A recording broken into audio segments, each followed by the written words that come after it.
What is up, you crazy bastards? Whoever is listening to this, I thank you very much for tuning in. You won't be disappointed. It is the Word on the Street podcast. This is Ramses coming at you live. The Aunt Jimmy Show on Twitter. Tonight is a special broadcast. We are going to be, I'm going to announce the categories for the second annual Word on the Street MMA Awards 2013. I'll give out the categories. They're all ridiculous. You know, I'm not best fighter. Who gives a damn about that? I'm talking categories like best MMA arrest of the year, biggest UFC what the fuck moment, the hottest babe on Twitter that is an MMA fan supposedly, or a groupie, whatever you like to think of them as. That's going to be tonight's show. I do have a stellar group of co-hosts, but they're also friends, I got to say. My pal, first and foremost, we go way back, all the way back to the 2011 maybe. Or maybe it was 2012. It's all fuzzy now. He is Jake from the MMA podcast. Jake, say hello to the people, what you're about, and where they can find your damn podcast. Pimp your shit. Hello, people. We've been doing this shit for a while now. I'm here in Denver. It's getting cold. Supposed to dip into the negatives tomorrow. Follow us on Twitter, the MMA Podcast. We are the MMA Podcast. We do it every Monday with a lot of the people on this show. Ramses is there, Alan's there, Ross, Yao, all of them. We like to have a good time. Follow us, the MMA Podcast. Visit the MMApodcast.com. The Word on the Street, the hottest MMA podcast in the world, Ramses. Keep doing it big, cocksucker. Thank you, Jake. Also with us is a guy that came out of nowhere recently. Everybody's shaking their head. They don't know what to make of this guy. He's an excellent graphic artist. He's got breaking news. He's got ties to this and that, Jewish connections. He is the best Jew in the business. He is Ross Finkelstein, and he has his own new podcast, The Final Round, on Wednesdays. But he'll tell you all about it right fucking now while I swallow my goddamn shot of vodka. Ross, what's up? Ladies and gentlemen, boys and girls, children of all ages, the Jew is back on the Word on the Street podcast. It's rare to have a Word on the Street podcast, I feel, so let's make the best of this moment. If you want to find me on Twitter, if you want me to change your life, if you want to just feel that much better every single day, you go to your Twitter right now. You go to that search bar. You look for @RossFinkelstein, E before the L. Hell yeah, Ross Finkelstein. Damn. It's a privilege knowing these people. It's a privilege having two friends, fans, co-hosts of the show on right now. I'm glad we both get them on the same forum together because they are going to engage in combat against each other on December 7th, this Saturday. They're going to fight each other. They're co-hosts on my show. They're friends of mine. I don't know what to do. I can't sleep at night anymore. You know, I'm just praying nobody gets hurt, but at the same time, I'm hoping something fucked up happens. They're going to fight at the Good Fight Brazilian Jiu-Jitsu tournament. It's going down in, actually, I don't know where the fuck it's going down. They'll tell you about it.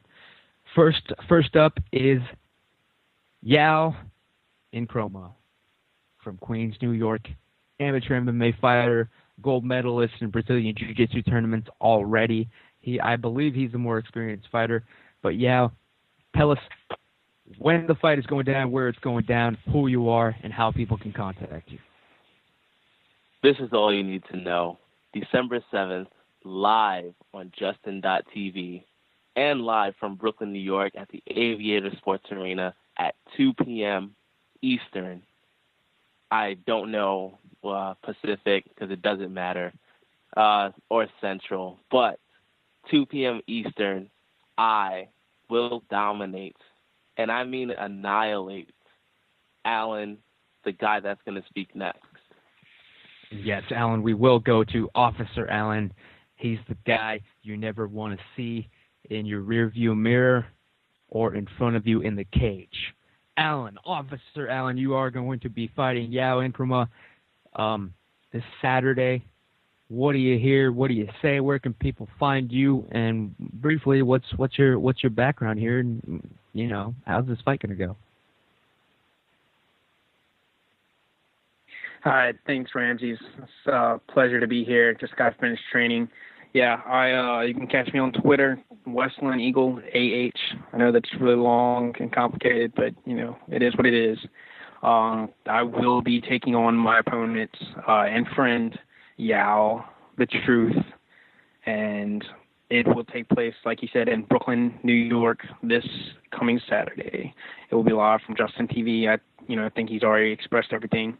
The only thing that he didn't point out was that although he may have, done a few more grappling tournaments than me, I am much, much, much, much more well-versed in grappling and have been doing it in real life situations, real fights,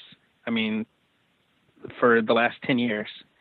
So, we'll see if the gym versus real life, which one pans out to be the best type of experience this coming Saturday. So catch it live on Justin TV.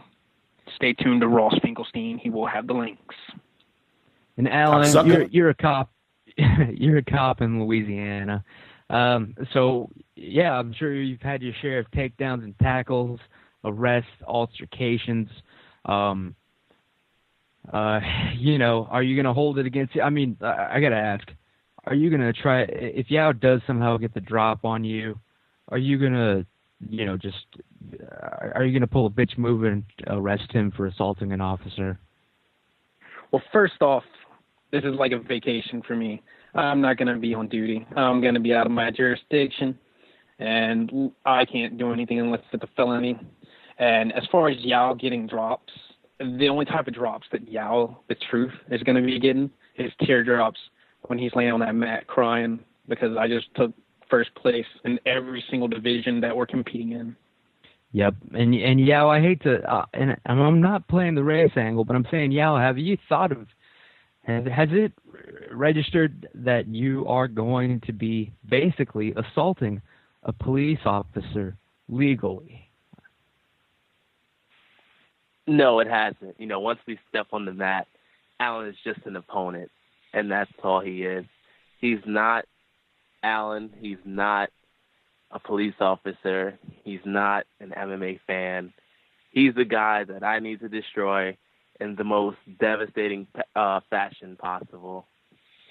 Again, this is going down at the Good Fight Brazilian Jiu-Jitsu tournament. There's no belt on the line.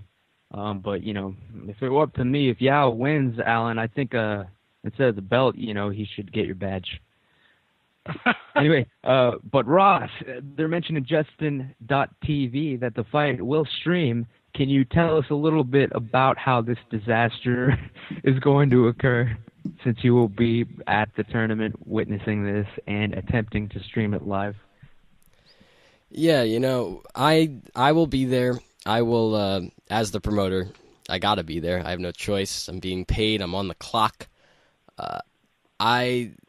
The plan is to stream this fight live to 7.9 billion people around the world, and in different galaxies across across space. Mm-hmm.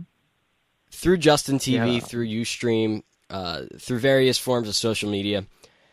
Now, I'm not quite sure of how the connectivity will work out. I'm not quite sure how the cell reception will be, how the internet will be, but we will have computers among computers among computers, an entire IT team, monkeys.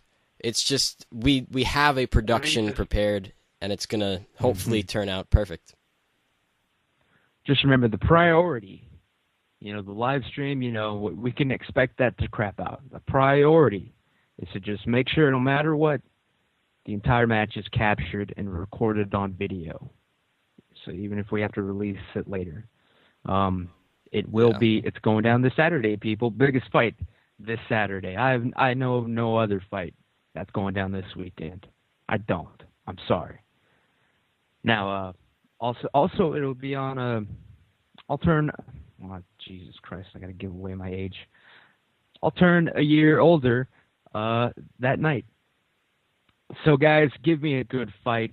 Make 31. it. You know, people are like, you know, I had to shut down so many surprise birthday parties, obvious ones that I saw coming. I was like, guys, no, I have to watch Yell the Truth fight Officer Allen. I have to watch it. So I'm giving up my birthday, all right? But that's not what we're here to talk about, actually. The 2013 Word on the Street MMA Awards are here. The year went by pretty fucking quick. This is the second annual awards. The categories, I already tweeted them out. We're going to go through them one by one, and we are taking your nominations, or your suggestions even. The number to call to participate. And I'm telling you, man, I know people are like, man, you get nervous dialing. You're like, what am I going to say? What if I sound fucking stupid? I've never called anybody before. I don't know these people. Who gives a fuck? Just do it. Talk to us. Trust me. I'm an easygoing guy. I'm like the Joe Rogan of, I'm the poor man's Joe Rogan. I'll settle. Don't worry. It'll go fine. Just call in. We want to hear from you. The number to call is 512-782-WORD. Again, that number is 512-782-9673. I'll keep giving it out, but feel free to call in at any point. You can also Skype in. Just add me on Skype, Word on the Street Podcast on Skype. Just add that and call in, join. It'll be a blast. I guarantee you will have fun. Don't be nervous, people. 512-782-WORD. Call in. It don't matter. Now, 2013 MMA Awards. Let's get right to it. The first topic. Sorry, well, it's not a topic. The first category.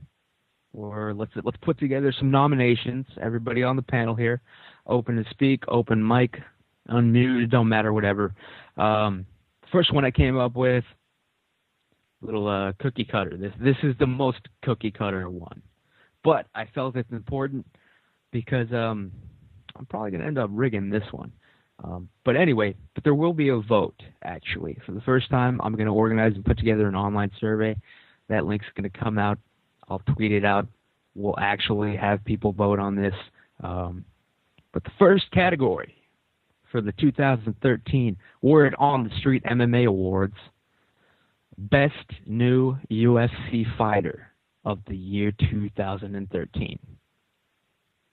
Now, off the top of my head, what I came up with is, now guys, listen, because I'm going to ask you guys if you have any other suggestions. I will be writing them down. Best New UFC Fighter of the Year. Was it? Well, the ones that I came up with, Gilbert Melendez,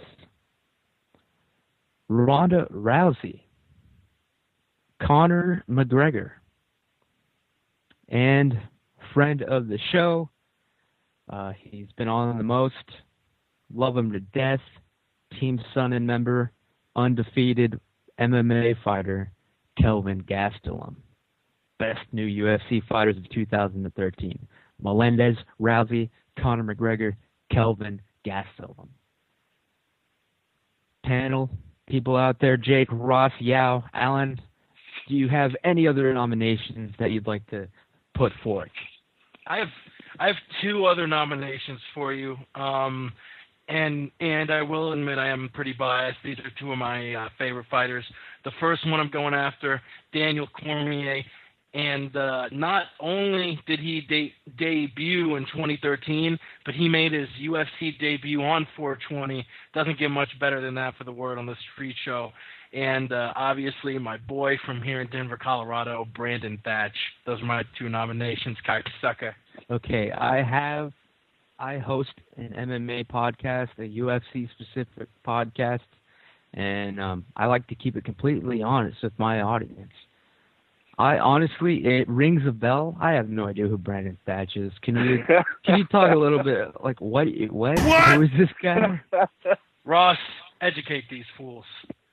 Listen, You want to know who Brandon Thatch is? You want to know who the greatest man walking the planet is today? Well, that's Chael P. Sonnen. But if you want to know the second greatest man walking the planet today, it is Brandon Thatch from Denver, Colorado. Listen, Ramses, this man, he is a killer. He knocks everyone out who steps in the cage with him. He has faced 12 men, 11 men. He has finished everyone that he has gone up against except one guy who they decided to give a split decision years ago in the second fight of his career. But that's irrelevant. It does not matter.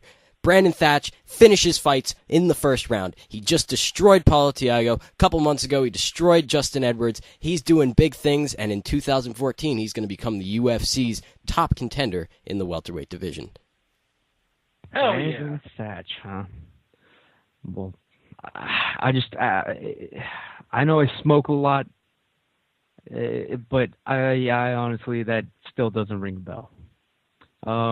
Yeah, or Alan, any nominations for best new UFC fighter? I have one.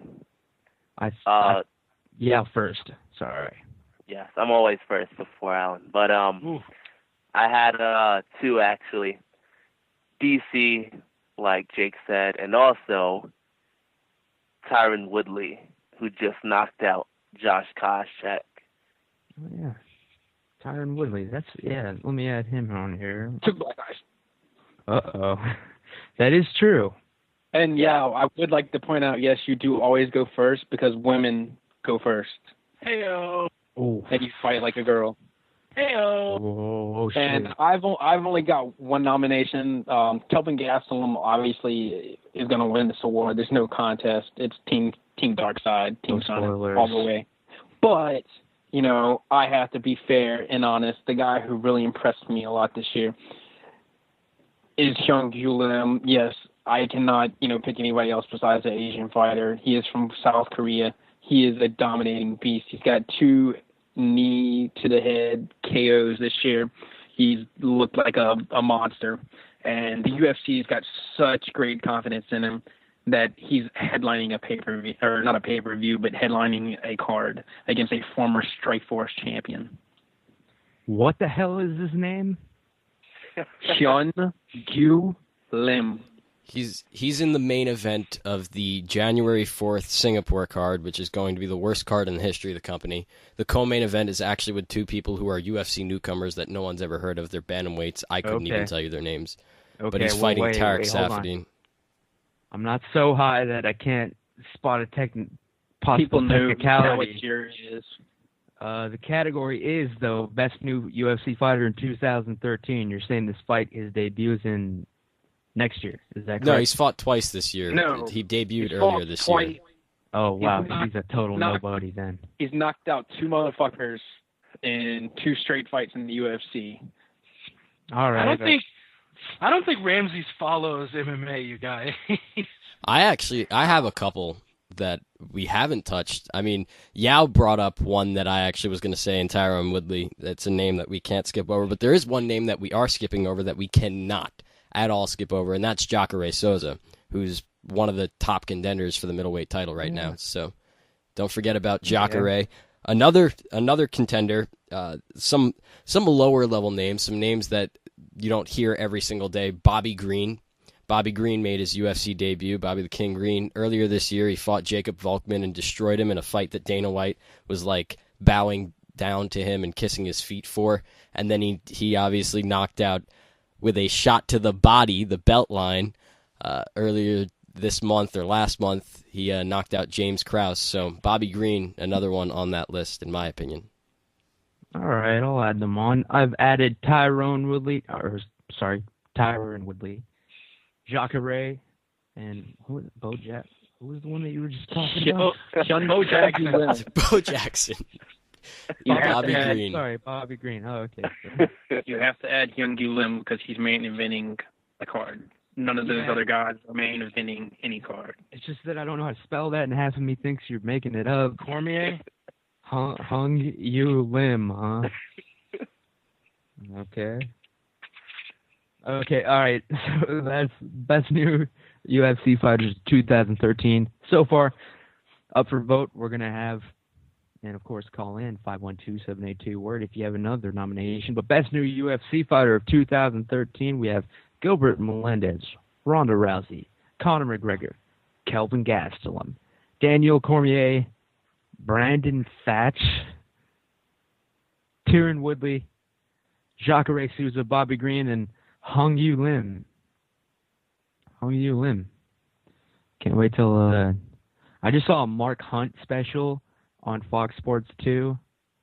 I'm guessing it's gonna be a long time before we see a Hung Yu Lim special. That's all I'm saying. He may be the greatest fighter of all time, but I'm just asking myself why I cannot recall anything about this man. It's probably because you didn't watch UFC 164. Is that the one where wasn't Rashad on that one? No, that was Henderson and Pettis. Good try. Well, Ross is the trivia champion here. I never claimed to know all the stats and whatnot. I just know the word on the street. You understand, people? I keep it real. You know, speaking of that, I have a bone to pick with you. You see, although I'm the promoter of the other promotion we got going on here, I'm an active talent on the Word on the Street roster. I'm the champion. I got my belt right here, and you won't give me a fight. I feel like I'm in Bellator. What's going on here? I've held this belt now for like 4 months, and I haven't defended it once. I mean, I'm getting phone calls from other promotions who want to sign me. Like, my deal's coming up, dude, in 2 months, and I still haven't fought. Gotta say, it's shady around here. Look, it's not your fault. It's just that the competition isn't out there, man. And that's not your fault, man. It's just nobody. I mean, how many times did you defend it in a row? You're like the spider, man. It's ridiculous. So if Dana White stops giving Anderson fights when he defends it too many times? Well, it got to the point where people were tuning out of Ross Finkelstein trivia fights because it was just too dominant. I mean, it's like, what the fuck, dog? We need to. Trust me. I've slowly been trying to come up with ideas on a new type of competition. Slowly being the main word there. Yeah, because I'm telling you, just Ross, enjoy the fact that you are the reigning champion, all right, while it lasts. Because I will come up with some way, someone out there is going to surface, and they're going to take it all away from you, man. And you're going to wish that you'd never even requested more competition, man. I'm sorry. We're getting off topic, though. We do have a caller. Don't know who it is. We're going to find out right now. Caller, welcome to the Word on the Street podcast. You don't have to give your real name if you don't want to, but who are we talking to? How are you doing? Hey, yeah, no, what's up? I'm Conley Razor, Austin, Texas, native. Straight out of Austin, Texas, out of the ATX, man. Hell yeah. Yeah, man. So the Herb is what summoned me to call in tonight. I've listened since Chris did that Wanderlei Silva impression, and haven't stopped listening since, man. Well, good to hear a fellow Austinite. I am broadcasting the Word on the Street show from Austin, Texas, 78759, man. Good to hear from you. I think, you were tweeting a little bit earlier. I wish I hadn't smoked. If we're up or not, but now y'all are. Hey. Hell yeah, man. How are you doing? We're just going over some nominations here, some categories we put together for the end of the year awards. It was a good year for the UFC and MMA in general. The injuries, I gotta say, it was nowhere near as bad as it was last year, so that was good. But Conley, our caller, we talked about the best new fighter in the UFC of the year 2013. We gave out names like Ronda Rousey, Kelvin Gastelum, Bobby Green, Hung Yu Lim, Jacare Souza, Tyron Woodley, Daniel Cormier, Conor McGregor, Gilbert Melendez. Is there somebody we missed, or would you like to back up? I think y'all did miss somebody. The only guy this year to have 2 fights and 4 knockouts. Wait, was it 4 knockouts? I can't remember. 2 fights. Luke Barnett. Oh, He holy knocked out shit. Craig like 3 times. You're right. Luke Barnett, team son and member. He's actually been a guest on the show. It surprised the shit out of me that he actually that he's doing so well, to be honest. No offense to Luke, but it's like Yeah, he is doing pretty good. He changed, it seems.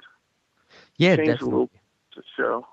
Yeah, he's not telegraphing that knee as much. He's not so much the big slow anymore, but he's still got that trademark. It works for him, man. He puts a lot of power behind it. Yeah. It's hard to compete with Jacare, though. I mean, it really is. And Rousey. Yeah, Jacare, Rousey. Luke Barnett, I am adding him to the list, man. You're right, actually. He deserves credit, man. He's undefeated in the UFC as well. Good call on that. You know, I did just want to call in, just kind of chime in real quick, and lead y'all to your show. Mm-hmm. Great show, by the way. Thank you. I wanted to let y'all know about this nomination that I was thinking about a while ago. The bum fight. Yes. I think Ross reminded me of the bum fight of the year, in my opinion. Yeah, bum fight of the year. And that's Green versus Krause. The one that ended with the bullshit crotch shot that he played up, tried to fake that shit. He kicked him in the nuts like 3 times. I mean, how, you're from Austin. I paid for the same fight on Cameron Street. Mm-hmm. It cost me a half-eaten package of honey roasted peanuts, 3 packages of ketchup, and like 11 staples. You know the place. Yeah, I hear you. I hear you, man. Wait, so the Krause fight, Bobby Green. I mean, okay, he did get the nut shot twice, right? And then the third one, it was questionable. Yeah, it was legal, but in my eyes, whatever. Wait, so who do you think should have actually won that? From the outside point of view, if no one's ever seen MMA before, mm-hmm. and they see a guy kick the other guy straight in the nuts 3 times, that's something you'd see on the street somewhere, Yeah, it happens on 6th Street all the time too, man. Street, yeah. There was actually the first time I ever heard of the knockout game. It happened on 6th Street here in Austin like 3 years ago. Like it was a one punch, dude dropped dead. I don't even know if they ever found the guy, but yeah, knockout game's been around for a while, man. You got to watch your back out there, man. Yeah, KView. Yeah, man. Yeah, there's some crazy stuff here in Austin. You can't leave anything in your car either, apparently. Oh God, you've been a victim. Oh yeah, I think everybody has. Everybody I know has. Yeah, same here, man. Yep, everybody. But I keep the protection on me. Actually, driving home from work today. Oh God, I pulled into my where I live. I got to pull into the complex parking lot, and as soon as I pull in, it's it's a back road kind of way that I take the I come in through the back. It's not well lit. So I take a turn in, and then I hear a bump on the fucking car, and I'm like, oh shit. And so I look in the rear view, I see, I definitely see a body laying there on the road, but I'm like, oh God, that's not a person, that's not a person, that's not a person. So I get out, it's some deer. It must have, since it was already laying there, someone else hit it. So I'm pretty sure I don't know if I killed it for sure. It was definitely still kind of, bleeding and a little, I don't want to get too graphic. Basically, I was like, oh shit, here we go. I pulled out the gun, getting ready to take it out because it was still kind of like, I don't know if it's breathing or twitching. It was hard to tell. So I pulled it out. I was about to take it out, and then it just stopped moving. And then I was like, thank God, because who the hell wants to, Oh shit! Yeah. Who the hell wants to finish off an animal and suffering? Even though you have to. It's goddamn. And they're out there, in the outskirts, man. Matt Hughes would love to. No kidding, man. Oh shit, he would have done it with his bare hands, man. Shit, but no, it was I'm up northwest, right by the fucking woods and the freeway, and it's ridiculous, man. But hey, Conley, am I? Do you train MMA for some reason? I have that in my head somewhere. I'm a black belt in Taekwondo, and I'm actually I was thinking about going to that Helson Gracie Jiu-Jitsu. Thinking about it. I went there a few times. You should definitely pursue it, man. Smoke that Austin weed. Learn everything you can, man. And yeah. Anything else you wanted to add? Before? No, that's all, man. Y'all are doing great. Keep it up. You got a fan here in Austin, Texas. I'll tell everybody I know, man. Awesome, man. Thanks for listening. Hope you call in again sometime, dude. All right, brother. Later. Yeah. Well, there we go with the first call. He had some interesting things to say there. Bum fight of the year. He nominated James Krause versus Bobby Green, the Nutshot Fiasco. Not bad at all. Second category that we're on, we're moving on from Best New UFC Fighter unless someone else has someone to add at the last second. Oh, he also added Luke Barnett. I totally forgot about that guy. Sorry, Luke. Well, we got to get him on the show again. I know he's on Ray's show, MMA Mental. Follow him on Twitter, MMA Mental. MMA Mental. He's awesome, definitely. Second category, Best MMA Arrest of 2013. Off the top of my head, I just came up with a few, but I'm probably missing a couple. Obviously, Jason Mayhem Miller was arrested. I don't even know how many times. It was at least 3, possibly 4. Some sad shit to see. So he's nominated 3 times because each separate arrest counts. This is the best MMA arrest of 2013. Also arrested Miguel Torres for, having the weed on him. And I think the guy with the burglary, and he pulled some GTA cop chase. The fuck... Reza Madadi? That's it. Reza Madadi. Yeah. Reza Madadi. He's on the list too.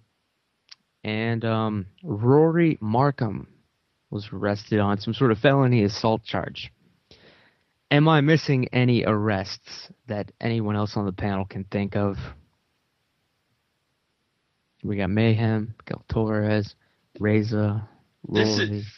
This has got to be a shoo-in for Jason Mayhem Miller this year. Yeah, actually, I think you were missing one. Yes. If you guys all remember Tim Credur from the UFC years ago, he got arrested earlier this year. If you guys remember, for for possession of a gun and weed. Oh, the gun and weed. Hell yeah, man. Like, if I got popped if a cop saw me right now, I'd get popped for the same thing, man, so I sympathize with him, man. Tim Crater, adding him to the list of nominees for Best MMA Arrest. Anybody got anybody else? What's up, Yao? I mean, well, this wasn't 2013, but didn't Rampage kill a baby? He allegedly it was alleged from a pregnant woman that Rampage got into a car accident with her. That much is true. And then she claimed she lost the baby because of the car accident. Rampage,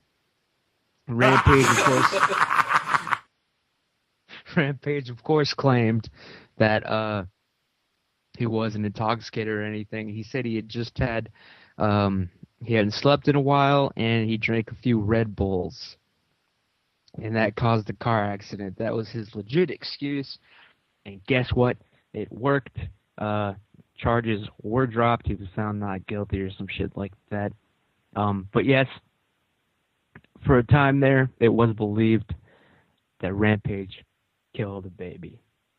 And, I mean, I don't know if he was ever actually arrested on the charges, but if so, that would be the best MMA arrest of all time, I'm guessing. This is in such awesome taste. Yeah, I know. But we will move on to the next category. We'll try to speed through this, try to keep the show short tonight. Biggest UFC what the fuck moment of 2013, people. This one might seem like it's easy, but, maybe I'm forgetting some shit. The biggest what the fuck moment in UFC. Mine I don't think is so much like something that happened inside the ring where, it was like really visceral, like what the fuck? But I was watching Fox Sports 1. Dana's got an important announcement. Hey, remember how BJ Penn's last fight was at welterweight? He's moving down to 145 to fight Frankie Edgar, and they're going to be coaching the Ultimate Fighter. I don't know if it's just me as a huge Penn fan, but I was like seriously sitting back in my chair with both my hands on my head, like what the fuck? So Penn moving down to 145 to coach tough against Edgar is my what the fuck moment. That's a good one. I am adding that to the list. That did make no sense at all. I still don't even believe it. Ross, biggest what the fuck moment of UFC 2013. Before I just give out the ones that I thought of off the top of my head, I'm pretty sure your number one is probably going to be the same as mine. Actually, let me maybe it word wasn't it like, a surprise to you. That's exactly what I was about to say, actually. Let me just put it like this. To me, it's not my number one what the fuck moment of the year because it just, I was like, all right, I was happy, but I knew it would happen. And that's Anderson Silva versus Chris Weidman. Chris Weidman knocking out Anderson Silva in the second round to win the middleweight championship, to end the streak, and to take the belt off the Spider. Mm-hmm. That, to me, if you're an MMA fan, if you're a casual MMA fan, if you're a hardcore MMA fan, if you're not a Chris Weidman supporter and didn't believe in Weidman, that would be your number one. And even for some Weidman supporters and people who thought Weidman would win, to them it's still the number one. And I can see why. I mean, it's such a huge thing. They took the belt. He took the belt from Anderson Silva. If Chael did it, we all still would have been like, what? Because it's just something like you don't see it coming. You don't expect it. You may expect it, but like you can't really expect that shock that like, wow, this is actually happening until it actually happens. So that would be number one, like hands down, in my opinion. And I have to agree with you.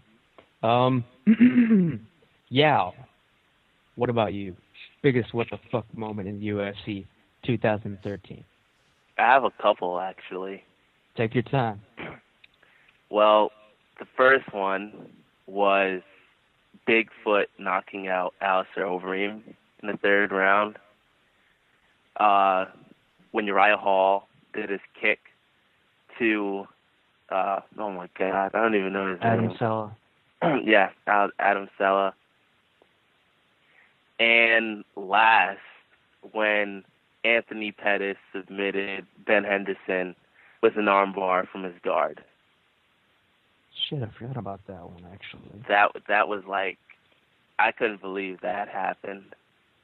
Like, I knew Anthony Pettis would win, but, I mean, an armbar from the guard. When's the last time you've seen that, done in that fashion in such a high-level contest? It was round one, wasn't it? Yes, in the first round. Nice. I will add that to the list, actually. He deserves some goddamn credit, Tony Pettis. Shout out. I'll try to get him on the damn show. Officer Allen, your biggest what the fuck moment in the UFC 2013. Name a few if you have to. Yeah, I know I'm going to leave one out, but I got two big ones, and one of them takes place also at UFC 164, is when Chico Camus lost 2 rounds and, came back in the third and ended up stealing a decision from, Kang. It was crazy. Everybody, I thought it was Parent who had won the fight. So to me, that was a what the fuck moment. And then also the Takanori Gomi Diego Sanchez fight. Who besides Diego Sanchez didn't know that he lost that fight? I thought that was fucking stupid. And, also being at UFC 167 live in the arena when this took place, when they announced that George St. Pierre was still the UFC champion, I was like, what the fuck? I hear you. That's definitely on the list of my nominations, at least for biggest UFC what the fuck moment. And by the way, the what the fuck moment doesn't necessarily have to be a fight. For instance, one of the nominations is John Fitch getting cut from the UFC. What the fuck? But yeah, you actually had something to add. What's up? Yes, I actually have two more, if that's okay. Yes. One, like you said, it doesn't have to be in the UFC. When they made Ronda Rousey champion after she's never even fought in the UFC, and the fact that they brought women into the UFC. But and the second one, when Brian Stann was knocked out by Vanderlei Silva, and I think Japan or something like that. Yes, it was Japan, wasn't it? Yes, it was. The Last Stand. Yeah. Whatever happened to that? The funding fell through, man. Lots of corporate brass, giving me flack, and plus, it needs a proper ending, and I think that ending will be when Sonnen, murders Vanderlei Silva and redeems Brian Stann's honor. That's how the movie's going to end, and then we'll get it made. But thank you for bringing that up. It's coming to you soon. So let's see here. So, John Fitch getting cut from the UFC, Okami getting cut from the UFC, things along that nature. Was there any other shocking news stories that I'm maybe forgetting, leaving out off the top of anybody's head? I got a couple of other nominations, both fights and stories. Let's hear them all. Well, let's start with story. Story-wise, one of the big ones of the year, in my opinion, was Bellator cutting Ben Askren. They cut their welterweight champion. That's huge. And he's not even going to the UFC. He's going to ONE FC. So it's a huge What's your theory? deal. Is he just a huge asshole or what? Well, the reason they cut him is because there was absolutely no way he was going to re-sign with them. So they figured, all right, let's just get rid of him because it's just stupid. So they get rid of him. That's the difference between Ben and Eddie. Eddie Alvarez actually was willing to come back if they gave him the right contract, but there was no way they could match it. But anyway, so they didn't want Ben because there was no way they were going to get Ben. But Dana didn't want Ben Askren to come into the UFC after coming out of Bellator and not really fighting anybody in the top 10 and fighting immediately for the belt because it would just look really bad. If he beat the guy, for them it would look bad, but also he would have to give him a fairly large contract, and then what if he comes in and just gets absolutely dominated by people? Then it's a waste of money. So to him, he wanted him to go to World Series of Fighting and to fight John Fitch or whatever, but he didn't do that because World Series of Fighting didn't pay him what he wanted. I mean, he's not leaving Bellator he's leaving Bellator because he wants to fight the best in the world, but he's not leaving Bellator only to do that. He's leaving Bellator because he wants to get the big money. And the big money's in the UFC, and he knows how to market himself, and he'd be able to do it. But he didn't get that, so where did he go? He went to the promotion that's going to pay him the second most, or an equal amount out of any other promotion in the world, and that's ONE FC based in Asia. For some reason, they have some crazy financial backing that allows them to pay their fighters so much money, ridiculous amounts of money. It's the Yakuza Mafia, but yes. Pretty much, yeah. So they're going to give Ben Askren a big contract. To me, that's probably the actually that whole thing, Ben Askren getting cut from Bellator, not signed by UFC, and instead goes to ONE FC of all places. That, to me, is one of the biggest stories of the year. Another one is when we found out that Eddie Alvarez had been completely fucked over by Bellator and that he ended up back in the promotion even though it looked like he was going to go to the UFC. That's another big one. There was also a big knockout this year that I actually just had in my head, and yeah, it's one you're not gonna like so much, but UFC 163, I think it was, Anthony Perosh knocking out Vinny Magalhaes. That was the biggest. I was going to come up with the category called the biggest fluke of 2013, and that would have automatically won. Tony Perosh, I don't know. I mean, Vinny Magalhaes, he is. God damn it! It's like Vinny took the money. I'm hoping it was a dive. Because if not, the only other possible explanation is that it was a total fluke. There's no way that Tony Perosh is the better fighter, is what I'm saying. I mean, I think 9 times out of 10, Vinny takes that.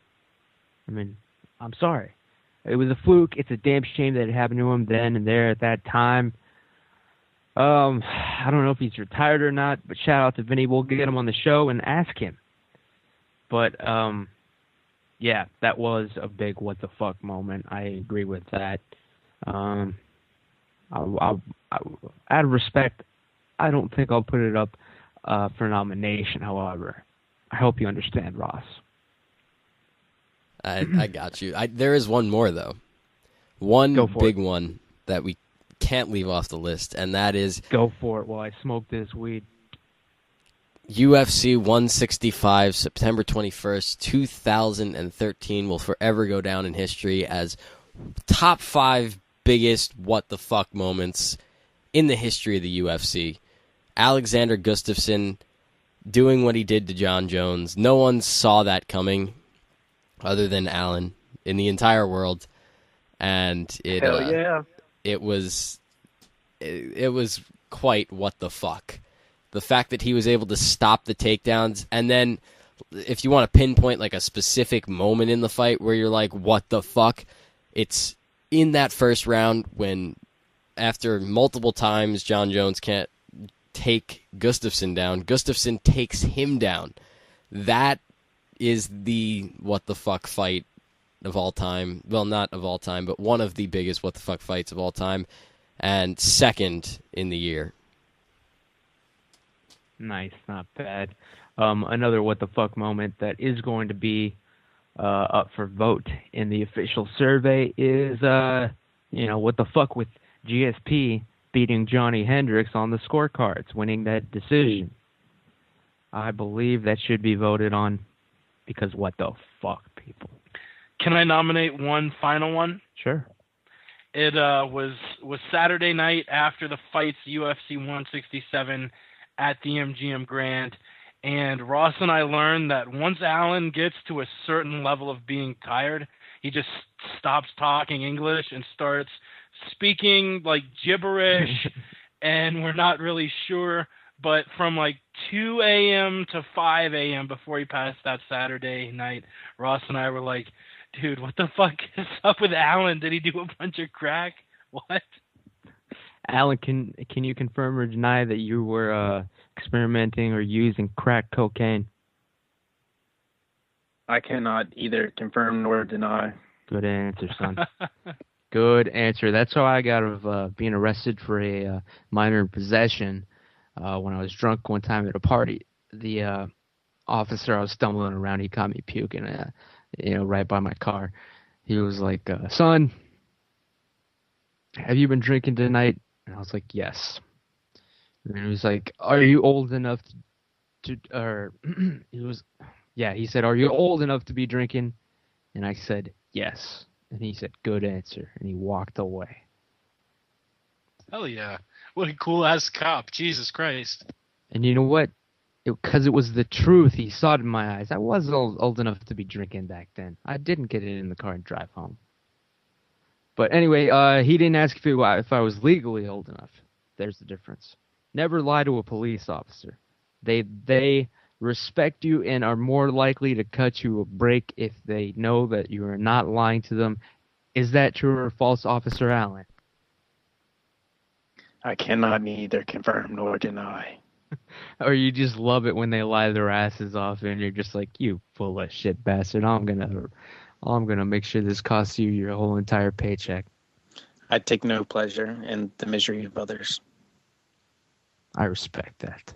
Except except on Saturday, December 7th, at the Good Fight Brazilian Jiu-Jitsu tournament, that is, Yao Nkrumah. Yao Nkrumah. Cocksucker. Alan Hamilton. Live on Justin.tv. This one right here, let's keep this topic short here. Unless you want to nominate some people I'm not thinking of. MMA Reporter of the Year. MMA Reporter of the Year. This is what I have so far. Up for vote, of course, Ariel Hawaii. I also have John Anik. He's a good guy. I've come to find that out. I also have Diz, our friend Diz from Talk MMA Radio, at Talk MMA. Diz is up there. I'm a big fan of Adam Martin. Good guy. And Jonathan Snowden from time to time. He's got some good twists. What about you guys? Who am I leaving out here? MMA reporters that did a damn good job in 2013. I got one. What's up, man? I'm actually going to nominate Mr. Ross Finkelstein. I will add him to the list, and I will agree with you. Ross Finkelstein. Any other nominations for MMA Reporter of the Year? Again, I have Ariel Hawaii, John Anik, Diz from Talk MMA Radio, Adam Martin, Jonathan Snowden, and now the best Jew in the business, Ross Finkelstein. I can't think of any others. I've got some people. What do you got, Ross? Couple of guys I'd like to consider friends on the Twitter. Jeremy Botter. Good call. Out of Houston, Texas. Jeremy Botter is a fantastic reporter for Bleacher Report. He does some work for Fox Sports and the UFC. Another guy who I would throw on that list. I don't know if he wants to even consider himself a journalist, but shit, he breaks stories all the time, so I consider him somewhat of an underground journalist. Front Row Brian. I think Brian deserves to be on that list. He's my personal favorite tweeter. He's my favorite personality on there. Love reading his tweets. Always entertained. So he's my favorite, my pick. Yo, I don't know if you can count him as a reporter because he doesn't really break any stories or anything. But as far as just like fight breakdowns and stuff, Jack Slack, that dude is killing it. Jack Slack. Yes. All right, let's add him. Why the fuck not? I also have one more. What's up? We cannot forget about the person that, shines a light on the formalities and the conspiracies, the host of the show, Ramses, for that is showing us how the UFC is how they make so much money, how they're able to promote certain guys, and the conspiracies that go down, and the cutthroat business that the UFC is. You know what, yeah. You know what, yeah, I do appreciate that. I would, if I were, I will be a little conceited here. If I were not myself, I would actually probably nominate myself.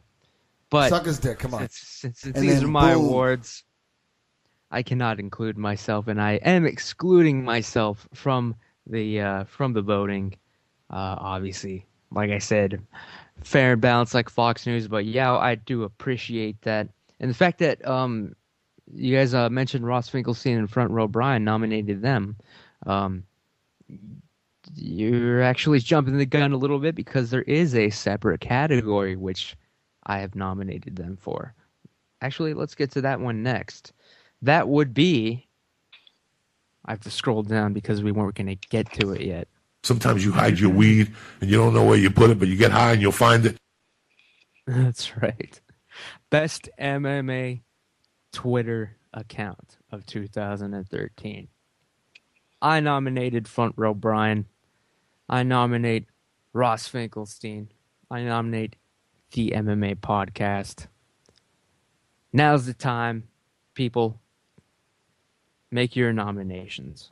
The Aunt Jimmy Show. If you aren't following him, you're fucking missing out on the hottest MMA takes in the goddamn universe, cocksucker. I don't care whether or not you want to include it. You got to record. You got to put it there for our sake, because goddamn it is the most glorious Twitter on the internets.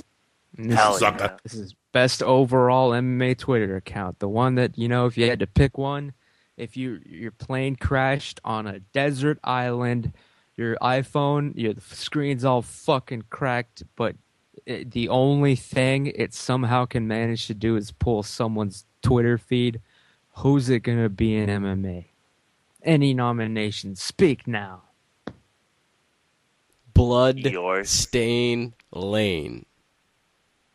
We will add him to the list, although he does tend to back away and shy away from MMA tweeting. But when he does it, he is genius. Well, if you send out any tweets related to MMA, then I think you should be on this list. And he still sends them out, just not like a million tweets a day about MMA. He's been added. I have one. Let's hear it. Gavin Frost 361. Fuck you. that piece of shit. Gavin Are you Frost, fucking kidding for the me? Nomination. I did not see that one coming. That's one I never could have predicted. Check him out. Gavin Frost 361 on Twitter, No. people. Who else has a good goddamn MMA Twitter account? Anybody, speak. Yo, I guess if no one else has anything else, I just found this Twitter account literally this past Saturday during the Tough 18 premiere. But GFK on MMA, I know none of y'all have probably heard about it, but the dude's pretty funny. Tweets out some pretty funny shit. Like I'll quote a few of them. Look at Ronda, real nigga shit Rousey though. Little French vanilla looking all concerned, trying to play French like vanilla. She ain't ready to break these women arms. Let's see. What else? French vanilla. Hey yo, the frequency of this UFC 168 ad dragging us all to a level of hell that ain't been seen in a minute, y'all. And who is this person? I have no idea. I actually I totally forget who tweeted it out, but okay.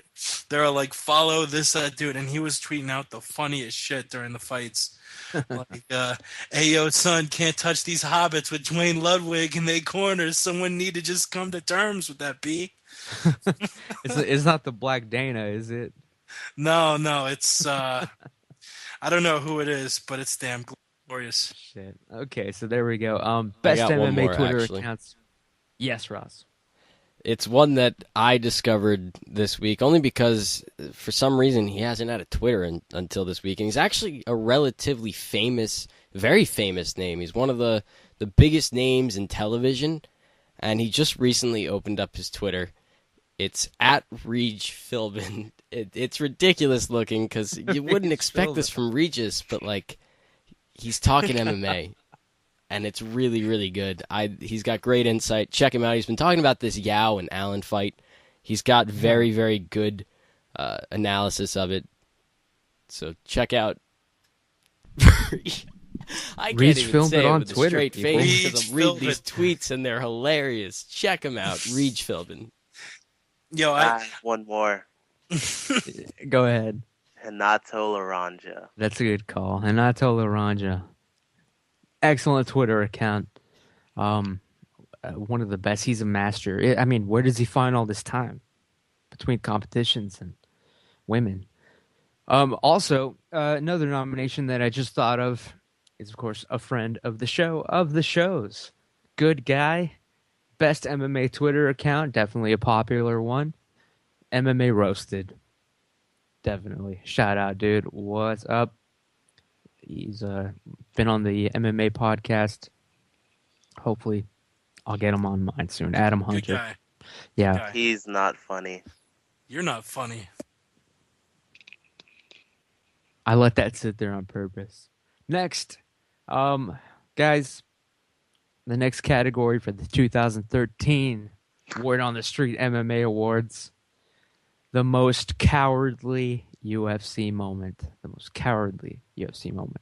The biggest display of cowardice that went down in the UFC. Not MMA, because let's be bold here and narrow it down to the UFC. Cowardly moments. Okay, I will shoot to you guys first, and then I'll let you know what I came up with. I want to see if you guys' list matches up with mine. Go ahead. Anybody, go ahead. UFC 151, John Jones, turning down the fight. Uh-oh. Yes, this is 2013 here. But that will be probably the most cowardly moment of the decade, though. Oh, I didn't know we were doing 2013. All 2013. But of the decade, though, that would probably win. You're ahead of your time, yeah. But yes, most cowardly UFC moment of 2013. Anybody have any off the top of their head before I give out? Yo, mine's got to be Vanderlei Silva trying to talk shit about Chael Sonnen when he can't even fight. Nah, fight me. I will fight you anytime. You are garbage. And then when Dana asks him if he can fight, he's injured. Come on, son. You fucking shoulder pussy. hurts. That is one that was at the top of my list as well.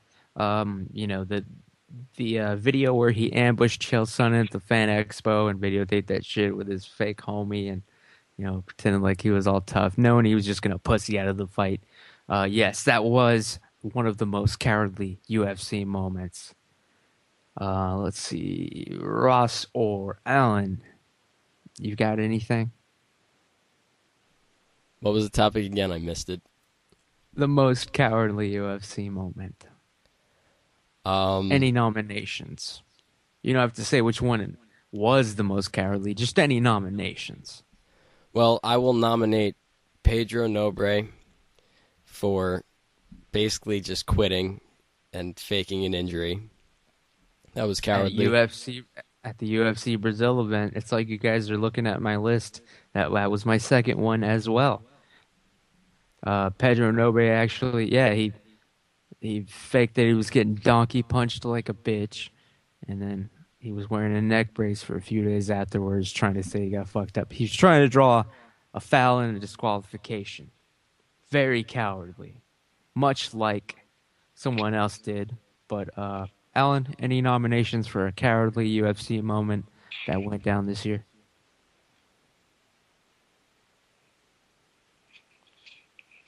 I have one. What's up, yeah? You guys are gonna hate me, but UFC 159, Chael Sonnen kind of just conceding to John Jones. What are you talking about? Chael Sonnen broke John Jones's toe in half, put him in the hospital, and he wasn't even able to come back to the hotel. John Jones left the arena in a wheelchair. John Jones wasn't even able to come back to the hotel that night. They had to admit him to the hospital. Yo, Yao fucking thinks this being a troll shit so cute. Everyone knows Chael Sonnen won that fight. That's really weird, man. Undefeated and undisputed. Yo, you're super cute. In fact, I will argue that it takes extreme bravery to face a man that's a full weight class bigger than you, 10 years younger than you, black. That takes courage. And damn it, Chael Sonnen won that fight. If it had been on the streets, come on, John he would have lost more than a toe, all right? He got off easy, like a diabetic. Most cowardly UFC moments I got, of course, Vanderlei ambushing Chael Sonnen, at the Expo and then ducking his fight with the injury, finally getting forced into a tough season, followed by a fight. Number 2, Pedro Nobre, that UFC Brazil event, pretending like he got his neck broken somehow, spine broken, and walking away in a neck brace. I also have another guy that tried to draw the disqualification, the Krause versus Bobby Green nutshot KO fight thing. Good on Big John McCarthy for calling bullshit on that shit. Next category. Let's speed through these actually. Well, this one's a rough one, but let's all be honest. The most punch-drunk fighter. The most punch-drunk fighter, punchy, losing it, shouldn't be taking any more shots to the head, slurring the speech, showing symptoms of a little bit of brain damage here and there. Pete, you know what I'm talking about. On my list, I've stressed it enough. Nate Diaz, Gray Maynard, they never should have fought again. Also on my list is Mark Munoz and Vanderlei Silva. He's lucky he's fighting Chael because Chael's not going to try to pound his brain in and knock him out, really. Maybe I'm the only one that's willing to call someone out and say they should stop. They've had too many shots to the head. But if you guys also want to dish out any names, feel free to speak now. Because it needs to be spoken. Diego Sanchez. I agree with that one, too. That was a hell of a fight in Houston, man. Well, could I just say something for a minute about Nate Diaz? Yep. You talking about brain damage and, all that. I don't think you can really count them for this category if they were born with that brain damage. I mean, let's be honest. He's a retarded kid. So getting punched in the head doesn't really affect, his intelligence level. He does, he's not losing anything by getting the shit beat out of him. He's fine. He was born that way. He'll die that way. So let's, use him for his entertainment value and enjoy his fights. That's an interesting take. Anybody have a nomination for most punch-drunk fighter? Or maybe perhaps if you want to keep it a little bit sterilized here, someone that should retire now. Any nominations? All right. In that case, bum fight of the year, people. Let's talk about the bum fight of the year. The most boring, the most horrible fight, not necessarily the most disappointing, but you know what I'm saying. The bum fight of the year. The first one that came to mind, I don't even know their names or what UFC it was, but I guarantee you're all going to know what I'm talking about. The one where it was a 3-round fight between these two fat heavyweights. Nikita Krylov versus Soa Paleli. That's also UFC 164, the greatest fight of all time. Mm-hmm. Ever. Yeah. The man fought with a broken rib and still was able to win the fight. A broken rib. He was able to take his rib and put it back in place and to press on with, only the power and strength that Aussies can use. Oh, God. How they fought the entire fight in slow motion. Like Aussie. It was like watching the movie 300, except nothing was going down, man. And it was like, I'm calling it right now since everybody knew what the fuck I was talking about. They're probably gonna win this one, but just for the sake of it, other bum fights of the year, let's talk about it. During Palele versus Krylov, like I have never contemplated suicide during a UFC fight before, and I don't really have a gun or anything, but I went through the toolbox and I found a hammer, and I was about ready to just hammer my brain to bits. Luckily, the fight ended. I didn't need to kill myself, but goddamn, that was painful. Any other bum fights of the year? I mean, I know this one, this one's gonna eat at all of our souls for a long time. But any other fights, off the top of my head, how about Queen Latifah versus Gegard Mousasi? I Mm-hmm. I have one. Go ahead, Alan. Well, actually, I have a plethora. They're all combined into one under one fight camp, and that would be every single fight that a Black Zillion was involved in was a bum fight. It was There's an terrible. argument to be had about that. I have to say, the Black Zillions, they did perform horribly in the year 2013. Yeah, the truth is actually one of the biggest Black Zillion fans, probably of all time. Definitely on the panel right now. I will throw immediately to you, Yao. The Black Zillions, 2013. Can you kind of give us a brief year in review, your assessment of where they stand now? They fucking suck. Well, I mean, it's interesting because the first card of the UFC that the UFC had in 2013 was Belfort versus Bisping, where Vitor knocked out Michael Bisping in the second round with a head kick. So to say that is weird. We had a rough night at UFC 156, but I mean, let's go to now. Okay, we just took out Chael Sonnen in the first round. We just took out Dan Henderson in the first round. We took out Luke Rockhold in the first round. We took out Michael Johnson. Took out what is this guy's name? Joe Lozon, and battered him for 3 rounds. So I don't understand where this is coming from. Yo, this is so fucking cute when Yao is using the word "we," even though I don't think he met anybody who trains with the fucking Black Zillions. I have personally met Alistair Overeem and can tell you that he is a cunt. Damn. I want to interrupt here. I want to say something about the Black Zillions.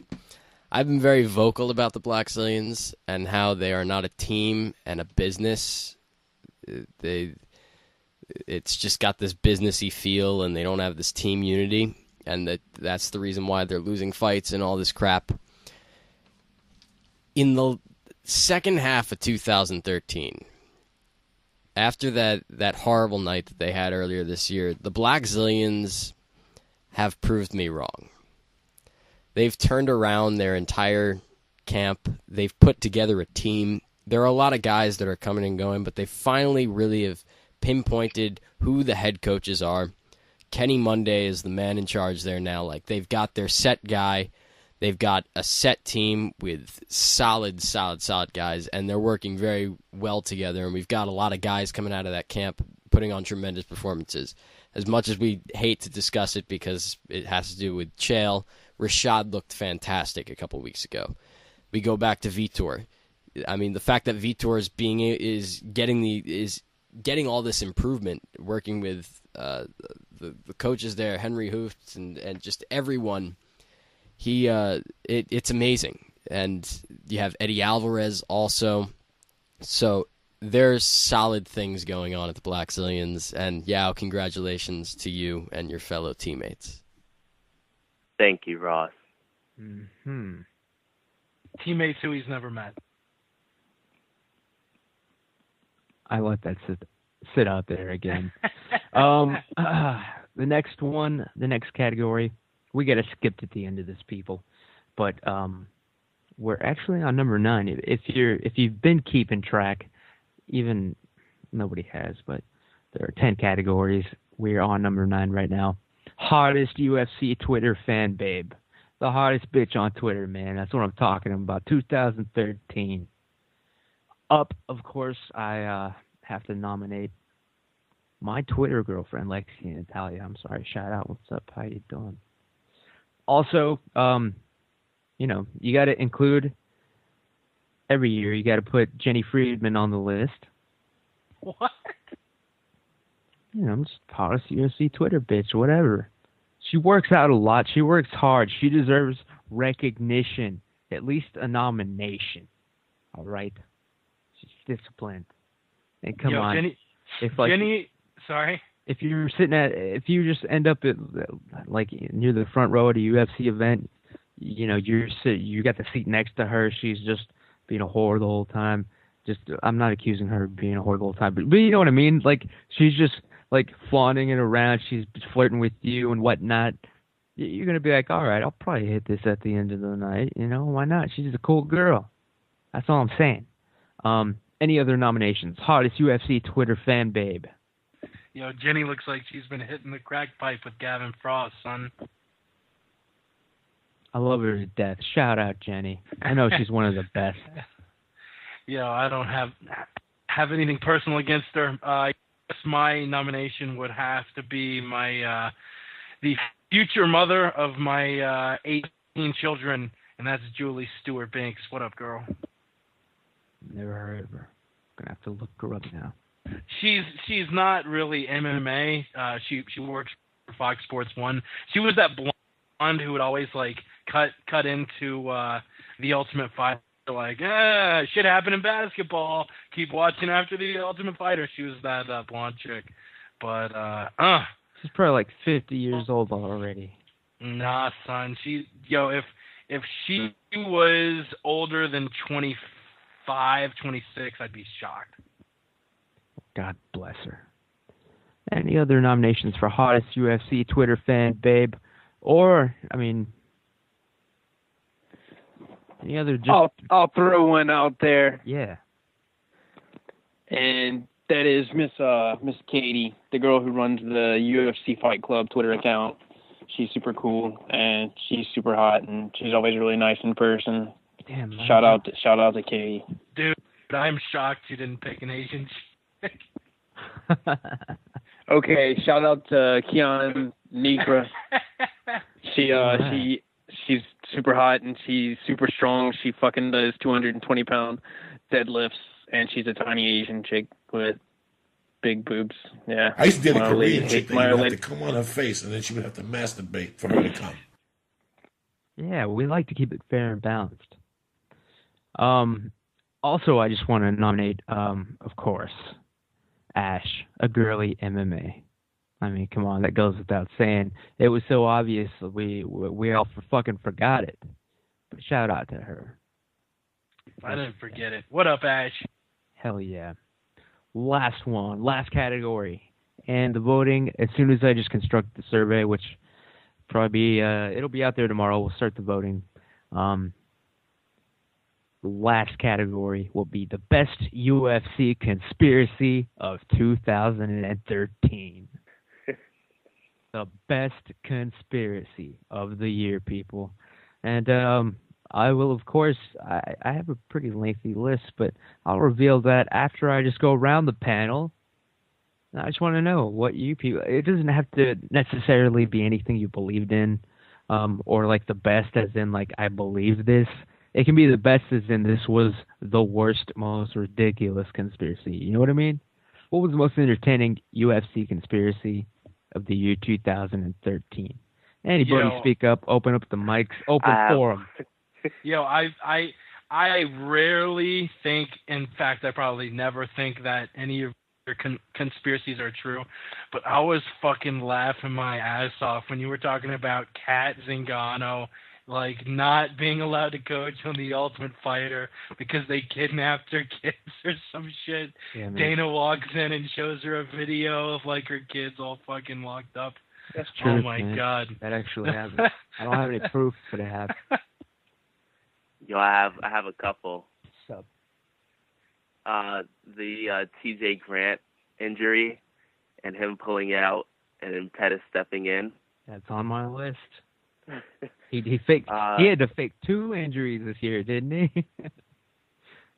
Like he had to back out of 2 title fights, man. Yeah. Poor son of a bitch. But yeah, continue, people. UFC conspiracies. Brian Stan losing to Vanderlei Silva. Oh shit! For some reason I forgot about that one. I'm adding it. And the Chris Weidman conspiracy. That is definitely the number one. He hit it right on the dot, Family Feud style. Anderson Silva took a dive. That was the best and the biggest UFC conspiracy of the year. I believe that will win anyway. We haven't heard from you, Ross. What? You just don't think there are any it's all fair. Everything's legit on the up and up. You know, Vegas. Yeah. Okay. Officer Allen. An officer of the law should be able to spot bullshit. Did you detect any this year, or what did you laugh at as far as conspiracies go? And Russ, I'll throw it back to you after that. Like, what was the most ridiculous one you heard? But we'll go with Alan. I mean, the most ridiculous thing is that John Jones, GSP, still fucking have championship belts. Those are fucking conspiracies. It's ridiculous.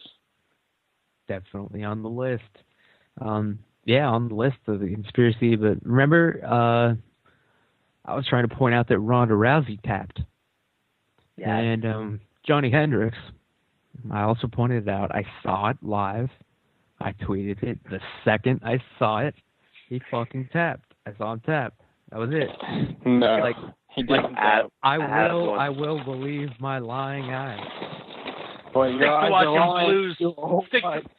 Stick to watching Blues Clues, cock. So good. Did he just flush the toilet? What? I have another one. Yes. Michael McDonald, Mayday. Yep. Losing to Henry Rao. Yeah, he kind of gave it up. I have to say.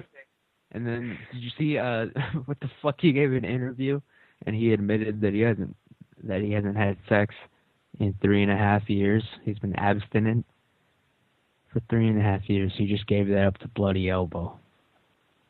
Gegard Mousasi versus Ilir Latifi. Mm-hmm. I'll add that one too, actually. Shit. I don't know what you're talking about because that was an amazing fight. I was thoroughly impressed with Latifi's ability to hang in the fight and bring it to Gegard Mousasi, who is a bum. Yeah. Well, Ross, we didn't forget about you. So what was the most ridiculous conspiracy of the year then?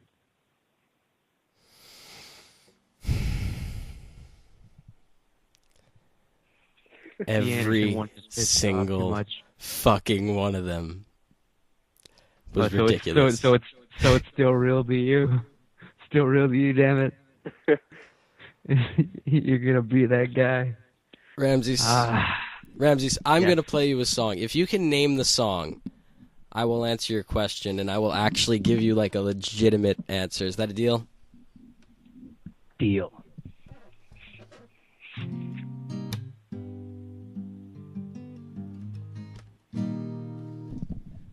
Answer that question, and Hey, I'll... What? I said, hey, man. Somebody's honey is drowning my icebox. Somebody's cold one is giving me chills. The most ridiculous conspiracy that you have had this year is one that I did not see originally, but I was made aware of it by Yao. It was your Gegard Mousasi, Ilir Latifi one, where you said that Latifi would win the fight, and then he didn't, and then you switched it around immediately. That's probably it's probably they did a reverse work, man.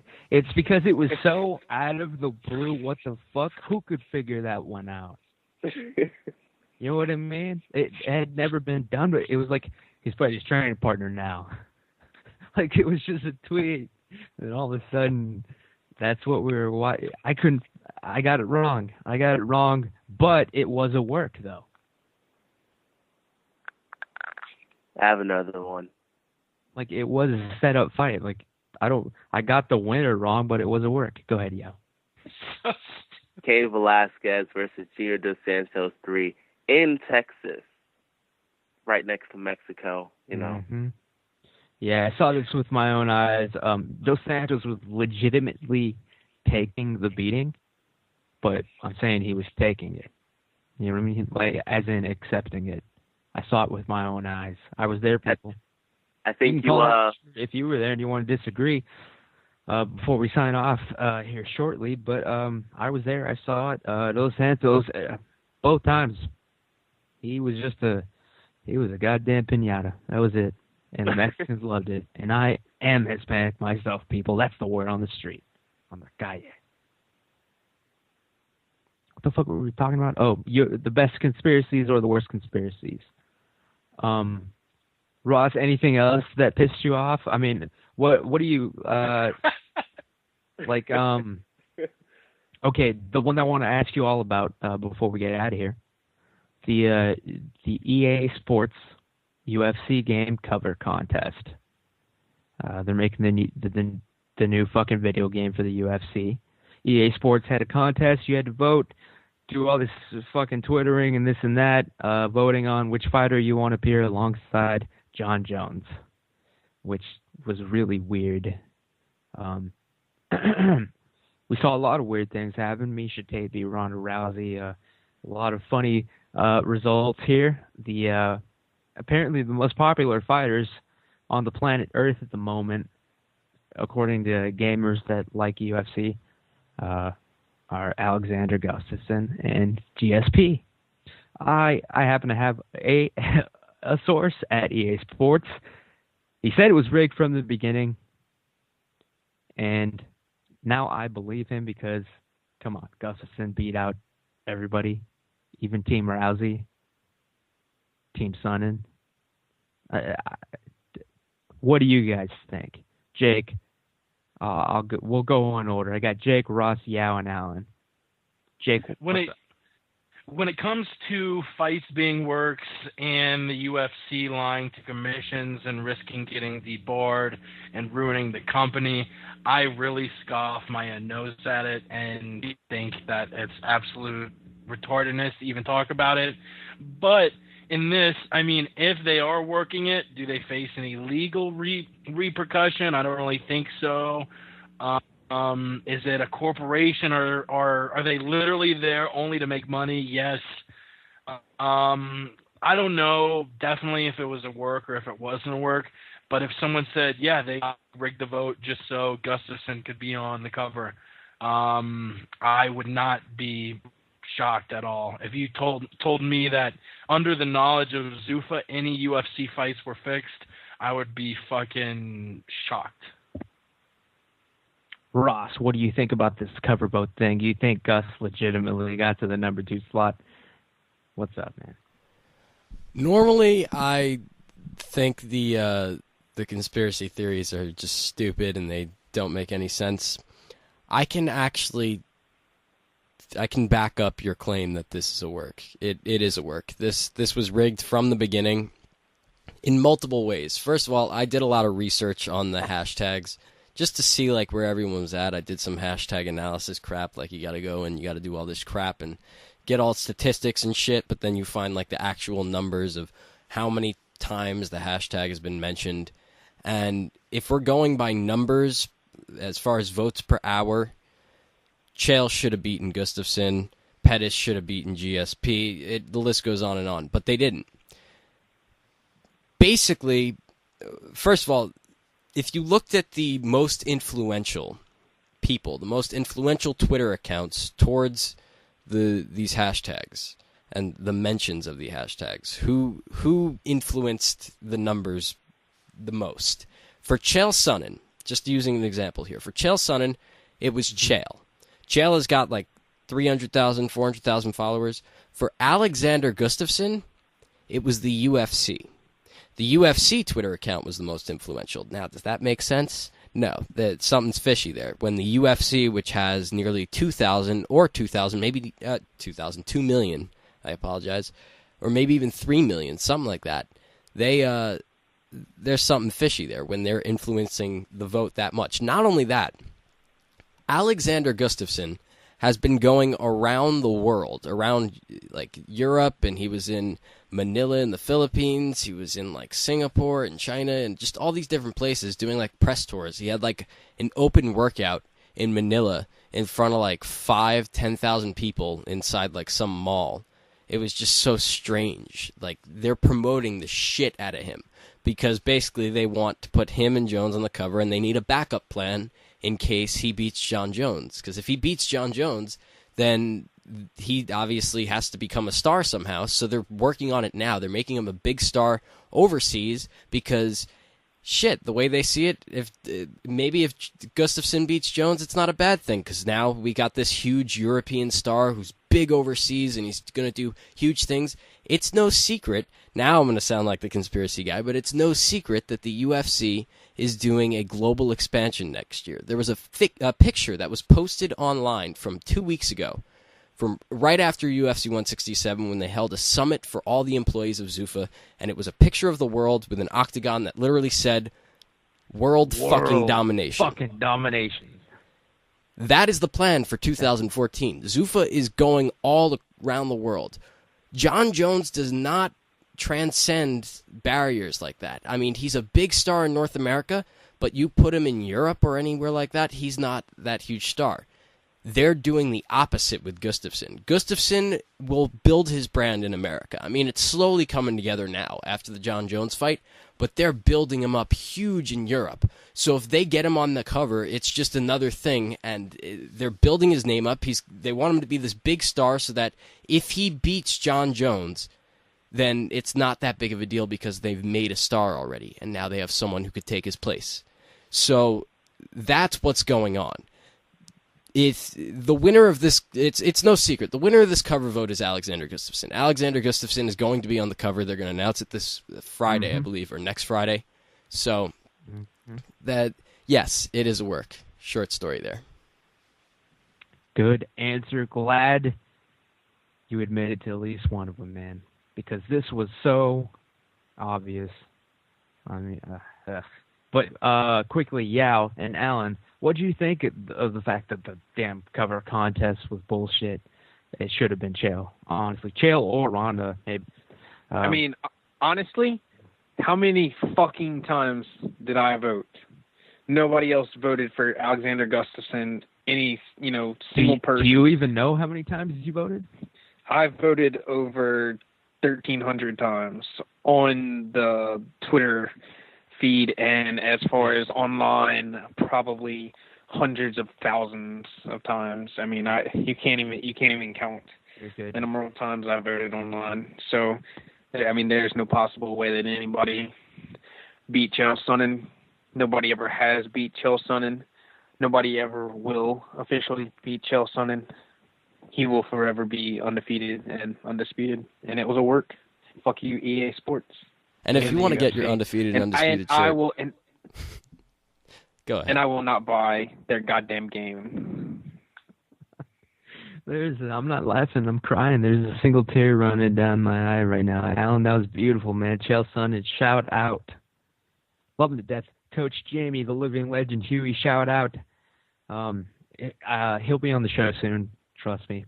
Just working on something here. But those were the 10 categories up for grabs here at the end of the year 2013.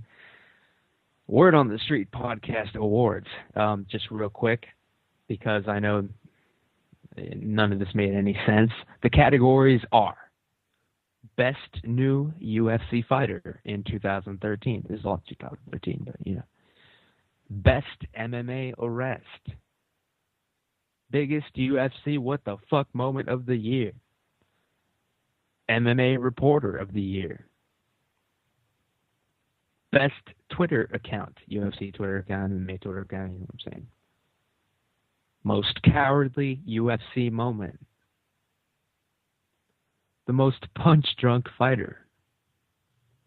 The Bump Fight of the Year. The Hottest UFC Twitter Fan Babe, or Craziest Bitch on Twitter. And finally, the best or worst, most ridiculous UFC conspiracy of the year 2013. Like I said, I'm putting together an online survey. You're going to be able to vote. Follow me on Twitter, the Ant Jimmy Show on Twitter. We'll put it all out there. We have two quick things. It's one of them is going to be Fancy Boy of the Week coming up, but I'm not going to do the segment myself. I'm going to pass it off to the two people fighting this Saturday at the Good Fight Brazilian Jiu-Jitsu tournament in New York. Yao the Truth versus Officer Allen. It's going down. Like I said, it's going to be streaming live thanks to Ross Finkelstein. But instead of me doing Fancy Boy of the Week, we're going to let them do a segment each. Yow's going to go first. He covers his mouth like a little fancy boy. I mean, what is that? They call me Fancy Boy. You're a love man. Really walk it. Yep, he's a dandy. He's a real fancy boy. Yow, go ahead. Yeah, this week and this year's Fancy Boy, since we're doing nominations, Alan Hamilton is Fancy Boy of the Year 2013. Why not? This Saturday, this is all you need to know. This Saturday, I will, like I've said plenty of times already, dominate Alan in a way that no one has ever seen before. He will legally assault a police officer in a Brazilian Jiu-Jitsu tournament, a good fight tournament, this Saturday, streaming live. Don't worry, I'll tweet it all out. Alan, it's your turn, though. Fair game, fair bounce, just like Fox News. Who's your Fancy Boy of the Week? Wait for the damn cue. My Fancy Boy. Go ahead, Ramses. Well, maybe the cue isn't ready. I'm sorry. I call him out and he covers his mouth like a little fancy boy. What is that? I thought you would. There we go. Whenever you're ready, Alan. It's been playing. It sounds weird to the people listening now. I'm letting it sink in, Ross. Just listen to it. Letting it form. Let him have some dead air. You're gonna need a lot of sinking in to be done, because my Fancy Boy of all time, ladies and gentlemen, all time. I'm talking this lifetime, last lifetime, the next lifetime, no matter what lifetime you're in, is Yao. Is Yao the truth?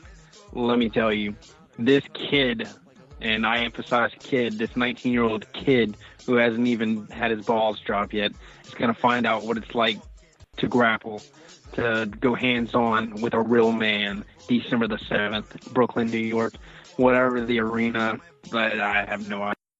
I'm just going to show up, put on a show for the people who paid money to, come to the venue and spectate, and then I'm going to get my hand raised, and then I'm going to go home and brag. No. Can I just say, Alan just got super, super, super existential on us right now. That was excellent, man. Let's get real, man. Yeah, what do you have to say to that? If you guys want, I'll make Alan say, I am a fancy boy before I submit him. Like, I'll hold that choke and say, Alan, look at the camera and say, I'm a fancy boy. I'll make him say it if you guys want. Yeah, I have one question. Mate. Yeah, he doesn't know. He can't spell mate. But, yeah, how are you going to make me say anything when you're sleeping like a little baby? Damn, that's a legit question, man. I'll even tuck you in with your word on the street, fleece that you're going to be sporting. I'll tuck you in with it so that you can represent properly. People have like legit asked, are like Yao and Alan really fighting? Is this a joke? Yao and Alan are like for real. Everyone listening, Yao and Alan are seriously gonna be fighting each other. This is like not bullshit at all. Yeah, Chael Sonnen, the man, contacted me yesterday and asked me when and where this was taking place. Hell yeah, dude! Tell him to show up, man. Look, actually, yeah. Let's go over this for anybody. Look, let's break it down. These are the basics. Alan and Yao, both friends, co-hosts on the show, regulars on this goddamn show. On Twitter, they're all Team Sonnen. We're all friends here, but they both train, they both do their thing. And they're both going to have a competitive match against each other. It actually is going to happen. Yao lives in Queens, New York. Alan is a police officer in Louisiana. He is going to fly. This is no bullshit. He's going to fly up to what city? What city, Alan? I'm sorry. Buffalo? I arrive in Newark, Brooklyn. New Jersey. I fly in through the Newark, New Jersey. Right. So Officer Allen is going to make the flight. He booked it. He's registered. He's all paid up. He's going there. He's going to compete in the same Brazilian Jiu-Jitsu tournament. It's the Good Fight Brazilian Jiu-Jitsu tournament. Follow him on Twitter at the Good Fight BJJ. The Good Fight BJJ. It's there. There's no guarantee that they're actually matched up, to be honest. But either way, the fight's gonna go down. Even if they have to back alley it in a Burger King alley, you know what I'm saying? But no, we're gonna get the promotion to put this on. I mean, it's basically it's a Brazilian Jiu-Jitsu match. They're not gonna be knocking each other out. Hopefully, I mean, unless someone pulls some fucked up shit. But it's Honestly, going down. Yeah. I believe that they will be matched up by I guess we'll consider them the Athletic Commission. I believe they'll be matched up because they have taken note of this match. They see that this is a brewing super fight for them, and I mean, you never, ever, ever let a super fight slip through the cracks. We've seen it time and time again. They delay these super fights, and then you lose them. I mean, if we delay this match, we could very well lose it. What happens if one of them goes out there and they get their arm broken or something? We can't have the match then. So I think they know what's best for business, and I think we'll have a little chat, and they'll understand that this is a big fight, and they got to put this on in the first round. Tweet them. Follow them on Twitter. The Good Fight BJJ. Trust me. Just tell them you want to see Yao versus Hamilton. And Chroma versus Hamilton. Trust me, I'll tweet out the link, this and that. But this is the fight that the people want to see. Well, the bout, the match. I want to stress the fact that these people, Alan and Yao, man, well, we're buddies. We're all MMA fans. They're not going to be bullshitting out there. They're going to take it seriously. It's a competition. It's an exhibition. It's a Brazilian Jiu-Jitsu tournament. So yeah, definitely, it is going down. It is real. It is not a fucking joke. It's not a hoax. It's not a goof. Although 9 times out of 10 on my show, it definitely would be. But no, this is for real. It's going down. But a little bit of specifics because it's such a weird fucking one. What's the fucking weight class, guys? You gotta fill me in. And I know you can't give away secrets on what you're weighing now and this and that unless you want to. But what's going on with that? Specifics. Either one of Well, the weight class is 162 pounds. At the beginning of my camp, I was 200, close to 200 pounds. Yeah, the anti-Dolce diet. The anti-Dolce diet. Yep. Full disclosure, I am Yao's diet coach. He had nowhere else to turn. And the way I do things, I bulk my fighters up. I feed my fighters. I beef them up. I gain that muscle mass. Yao, I put him up to the goal was 220, get him up to 220, make an 80-pound weight cut. But no, we ended up, the most he could do was 200. I was like, all right, yeah, you've done enough, But, so he's going to drop all that weight. But, yeah, I'll continue. The fight is at 162.5 pounds. What are you weighing right now? What's up? Right now, I'm actually 164.7. I had a little dinner after a hard training session. But the weigh-ins are on Friday, and I'll make the weight no problem. Alan, on the other hand, I saw a picture of him recently. I don't even think he's going to make weight. He is, it looks like, I don't know what he's snacking on, those Twinkies or ho-hos, whatever they eat in Louisiana, but he needs to lay off them. It looks like grease is just coming out of his pores. Alan, word on the streets of Queens is that you're fat, dude. What do you got to say about that? I don't know. If you follow my Twitter, then you know the truth, and Yao doesn't know anything about the goddamn truth. But Yao is the truth. He's at Yao. Underscore the truth. He's definitely not speaking truth. He might call himself the truth, but just because you call yourself one thing, that doesn't mean that you are that thing. You don't call yourself a gangster if you're not a gangster. And Chael Sonnen's a gangster. I'm a gangster from Baton Rouge. If you follow my Twitter, you see what I'm eating. You see the weight that I'm dropping. I post the pictures on the scale. I let everybody know where I'm at every day. I was at 162 pounds this morning whenever I woke up, and I didn't even have a full 8 hours for my body to composite everything that I had eaten and break it down. So I'm probably really going to wake up Friday morning at 161 pounds. Let's say you stepped on the scale, weighing 161 pounds. And then let's say you put on your bulletproof vest since you're an officer of the law. How much would you weigh? Well, my vest weighs about 10 pounds. Jesus Christ. And my belt weighs about 20. So I carry around on a daily basis about 35 pounds of gear that I move around in. And that gives me the advantage because whenever I'm just, wearing some tights and, some shorts, it's so easy for me to move around. It makes me so agile. I mean, you'd probably think I'm a fucking superhero whenever you see me on the mat Saturday. Yeah, I actually thought Alan was a superhero when I met him in Las Vegas.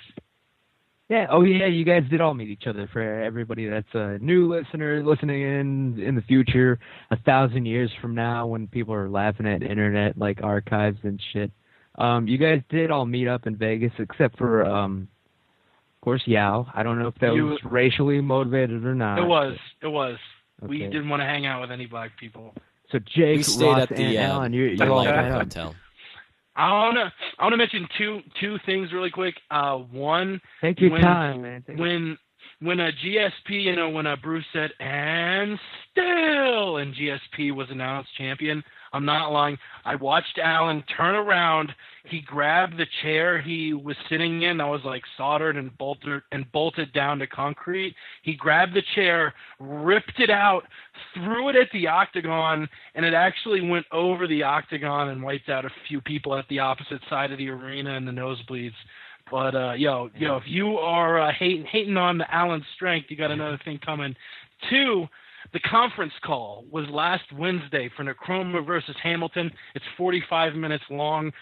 We had a bunch of media personalities there, myself, Ramses Ross, the promoter, Regis Philbin, Ariel Helwani, Gareth Davies, our boy Chris, and you don't need to worry because we edit out all the technical difficulties we had that Chris was having with his headset.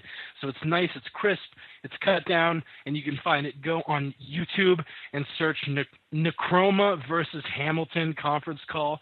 Okay, nobody's going to do that. Okay. Or no, wait. Well, let me fucking finish. That's NKROMAH versus Hamilton conference call.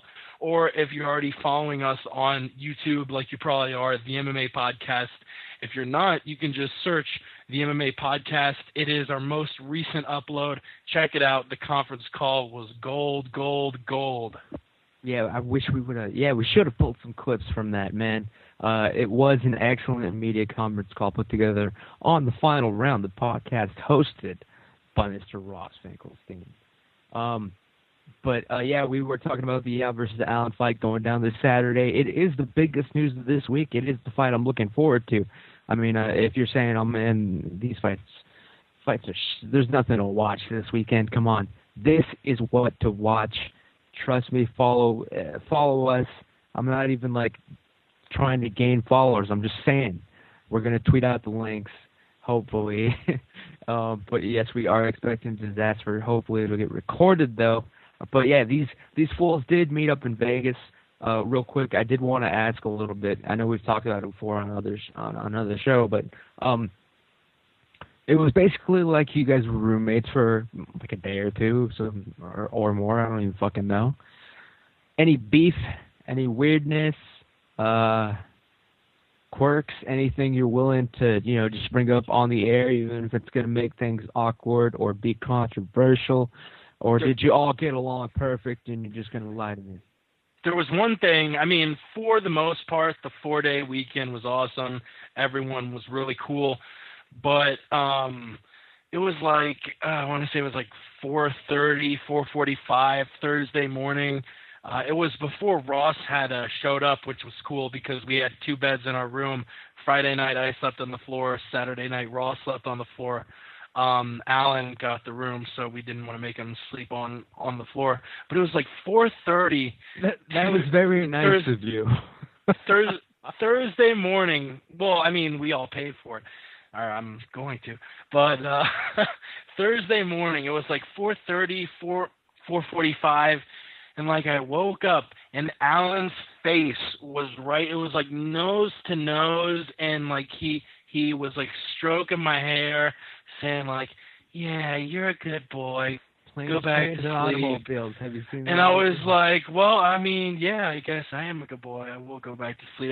And like it was really comforting. I like didn't at the time find it weird because I was in that like half and half awake asleep stage, and I just sort of like woke up, and like Alan was like there stroking my head saying, "That's my baby, go to bed."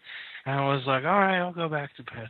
And I went back to bed, and it wasn't until actually after Vegas that like that memory popped back in my head. Other than that though, everyone was really cool, totally normal, nothing weird. Ross, man, these people, you know, feel free to disclose whatever you want, but Jake and Alan, they're a little bit older than you are. Did they do any old man shit or creepy shit? What's the word? Better not tell them about that rape. Yeah, no rape. Yeah, they raped each other a lot. All right, yeah, you didn't rape. expect me to say that, did you? Yeah, they dude, like, all right, the first thing I got parents raping each other, it's not really rape though. Well, it is when both of them me. are telling each other no. It definitely was every time. Like it would be revenge. Like one guy would get back at the other. It was a weird sight to see. And I actually got to the MGM on Friday morning. Oh, this was disgusting. I walk into the room and there they are, right there. Jake is trying to have his way with Alan. It was creepy. Other than that, though, like couldn't have Alan couldn't wearing have had a like better his time. like holster and badge and gun. He well, Saturday morning he had his gun to Jake's head. Pulp Fiction. Did Jake come in with his? Oh God, never mind. And now I'm not getting into college. Thank you, ladies and gentlemen. I'll be here all week. Oh, God. But were they cool, or was there something weird about them, dude? Honestly, let's be real here. No, they were cool. Can honestly say, no they were fights. some then. cool motherfuckers. All right, Alan, dude, you were there with them. Anybody set off any alarms in your radar, your cop radar, or were they cool? Any beef? What's the word? I hate these guys. I never want to see them again. It was terrible. I fucking hated Las Vegas. It was so fucking terrible. I never want to go back ever. Yep. No, it was the greatest time I've ever had at a UFC event. It was awesome. I wish my brother would have been there, and we would have had even more fun because he's a lot more exciting. Look forward to doing it. Look forward to doing it again. It's my pleasure. Definitely. Damn. I can't wait till this Saturday. I hope the stream works. But just like I'm telling you, no matter what, the priority is to just make sure it's recorded, and then you can upload it minutes later. Hopefully that happens, people. There was one last thing before we sign out of here. It's Vanderlei Silva. He did some sort of what resembled an interview. They asked him a lot of Chael Sonnen questions about whether or not Chael's going to be safe in Brazil, how the tough filming's going to go, his thoughts on the beef with Chael. And, you know, we figured we could sit here and just make fun of him, but we want to actually let you hear it for yourself because you'll laugh just from listening to it. But we'll keep our mics on in case we spot something weird. I've only heard half of this. We listened to part of it briefly before the show went live on the air. But what we heard was some sort of wheezing, rambling, He's actually on one of the categories, the most punch-drunk UFC fighters, Vanderlei Silva, people. Hopefully we have the clip ready. Ross, do you think we're ready for that? Well, if so, just let's go ahead and play it. If not, let me know. I've got it queued up. I'm staring at Vanderlei's face here, where it's paused at. We paused right when he's about to start talking about Chael, because anything he's not saying about Chael literally is irrelevant. So I'm looking at this photo. Vanderlei looks fat. I gotta say, he's looking a little pudgy lately. Yeah, he's not injured. injured. And he knows. No, okay. Well, that's conspiracy of 2013. I'm adding that to the list then, because isn't that the reason why he refused to fight against Sonnen? He's not injured. He has another excuse. It's what we call the being Brazilian, and it makes you a coward. He was spotted. Unless your name is Vinny Megalish. If you're Vinny, then you're not a coward. But all other Brazilians, go fuck yourselves. I'm getting Vinny on the show. I'm gonna do it next week. Fuck it. Vanderlei was spotted training in September or August in Vegas, so he's not injured. But yeah, he's looking kind of fat. But he did turn here. down a fight because they said he was injured with something. Yeah, it was like that's shoulder. what Dana said. Okay, so you're saying it's bullshit. That is another conspiracy that went down in 2013. I'm adding it to the list. But apparently now he's going to do the tough thing, and he's talking some shit on Chael Sonnen. Screenshot the look on his face, Ross. And, tell us about this clip and then play it for us, man. Well, in this clip, he's talking about Chael, and they're getting into the whole tough Brazil thing and Chael's safety and whether or not Chael is safe. So, without further ado, here it is. It's got a buffer. Didn't prepare for this. We got the Bruce buffer going on here. Vanderlei's people, dude. They found the one hacker in Brazil. They have internet in Brazil? I'm saying they found the one guy. Vanderlei doesn't live in Brazil. Like, if you live in Brazil and you have the internet, you're a hacker automatically. You're like a fucking genius. You're the Albert Einstein. Speaking of, did you guys see that one of the Nogueira brothers married a taxi?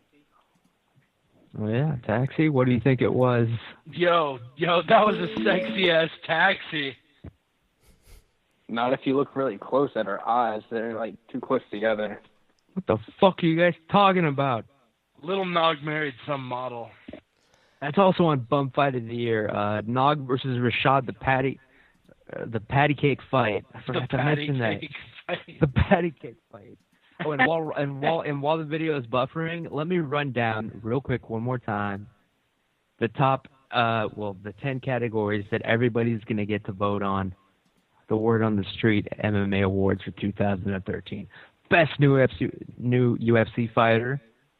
We had Gilbert Melendez, Rousey, McGregor, Kelvin Gastelum, Daniel Cormier, Brandon Satch. Who the fuck that is? You're a clown. You better call Tyrone Woodley, Jacare Ray, Bobby Green, Hung Yu Lim. I still think you guys are fucking with me. I don't think that's clown status. and our caller suggested, I think his name was Conley, wasn't it? Suggested Luke Barnett, whatever. Next category, Best MMA Arrest of 2013. Jason Mayhem Miller has 5 entries. Miguel Torres arrested for marijuana, raising Madati burglary in a GTA-style cop car chase. Roy Markham arrested on a felony assault charge. He's probably not going to win the one. Probably won't even have you people vote on that shit. Tim Crater, gun charge and weed. I mean, that's something that I am guilty of right now as we speak. Third category, biggest UFC what the fuck moment of 2013. Silva losing to Weidman. Chris just knocking the fuck out. Paid for the reconstruction. Got, punched Hurricane Sandy in the face, basically, is what it came down to. Another big what the fuck moment. John Fitch cut from the UFC. GSP beating Hendricks in the decision.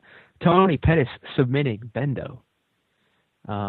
Next category, MMA Reporter of the Year. The usual. Aero Hawaii, John Anik. our friend Diz from Talk MMA Radio, Adam Martin, Jonathan Snowden, Ross Finkelstein, Jeremy Botter, Front Row Brian, and Jack Slack. Number 5, best Twitter beef of 2013, which we didn't actually go over in the show, but don't worry, that's just going to be It's for the best. Yeah, I'm probably going to cut that one out.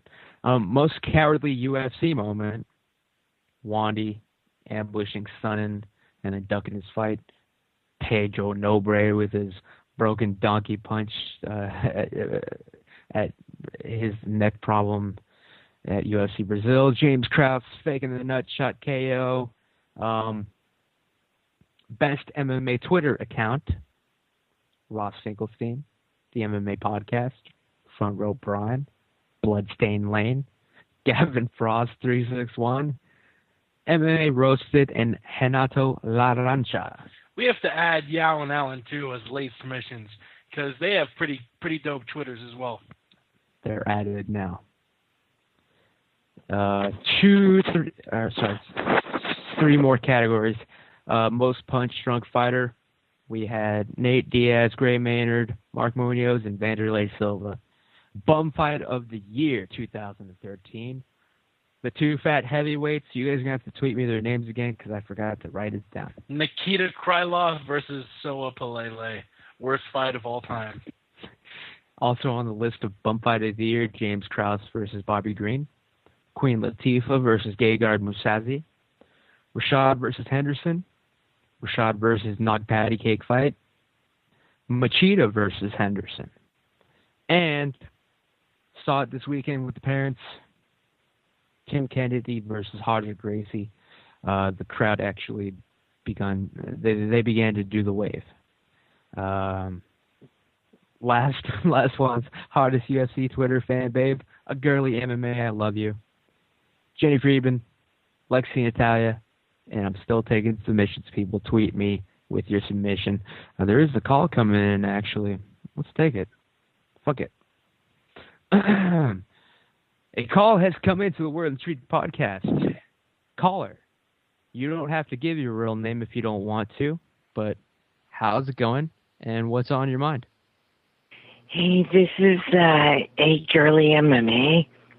A girly MMA. How you doing? You were just nominated for the hottest UFC Twitter fan babe, or hottest bitch on Twitter. How do you feel about that? That's totally awesome. I've got big fat tits. Did you say you have biggest fat tits? Yes. Yeah, big ones. Mm-hmm. What? Fuck it. I gotta ask you if you're willing to talk about it. What size do you? A girly MMA? I've seen pictures. I'm always asking myself, what size exactly? What kind of D? Like, do you know a girly MMA? Yeah, since you're a dirty hunk, I've got 34Fs. Yeah. 34Fs. Interesting. Mm-hmm. I didn't think you'd go 34, but that's what? That's because you're so dumb. You're up against, for the hottest UFC Twitter fan babe. You're up against Jenny Friedman and Legacy Natalia, and also Brooke in Vegas. They're total bitches. Yeah. Total. I was gonna ask what you thought, but obviously you read my mind. They're total bitches. Mm-hmm. I hope you win. I hope you can co-host soon. I just have one more question before we let you go. A girly MMA. The best UFC conspiracy of the year 2013. Did you have any opinion on that one? There was Anderson Silva taking a dive, Vitor head kicking Luke Rockhold after he nodded at him. There was TJ Grant faking both injuries. Ronda Rousey tapped. Johnny Hendricks tapped. Kat Zingano's knees fucking exploded out of nowhere. Well, what do you think? Do you believe in conspiracies, or do you think is it still real to you? Damn it.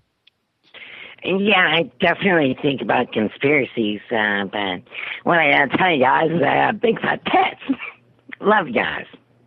Thank you for calling in, and God bless you and your big fat tits, a girly MMA. Yeah. Love you to death. Can we declare that the call of the year? Can you add that to the award list? Yes. It has been nominated. If we nominate that, then we have to nominate that Ridge Root Coffee guy that started ordering food. That was good. He called in and said, "Hold on, let me finish ordering my fucking Starbucks." But wait, hold on. Maybe that wasn't the call of the year because we have another caller on the line. New caller, welcome to the Word on the Street podcast. Hopefully, I don't even know what the fuck you're calling about. You don't even have to give your real name, but what's up? How are you doing? Jesus, Big John. Jesus, John. Why don't you stop the fight?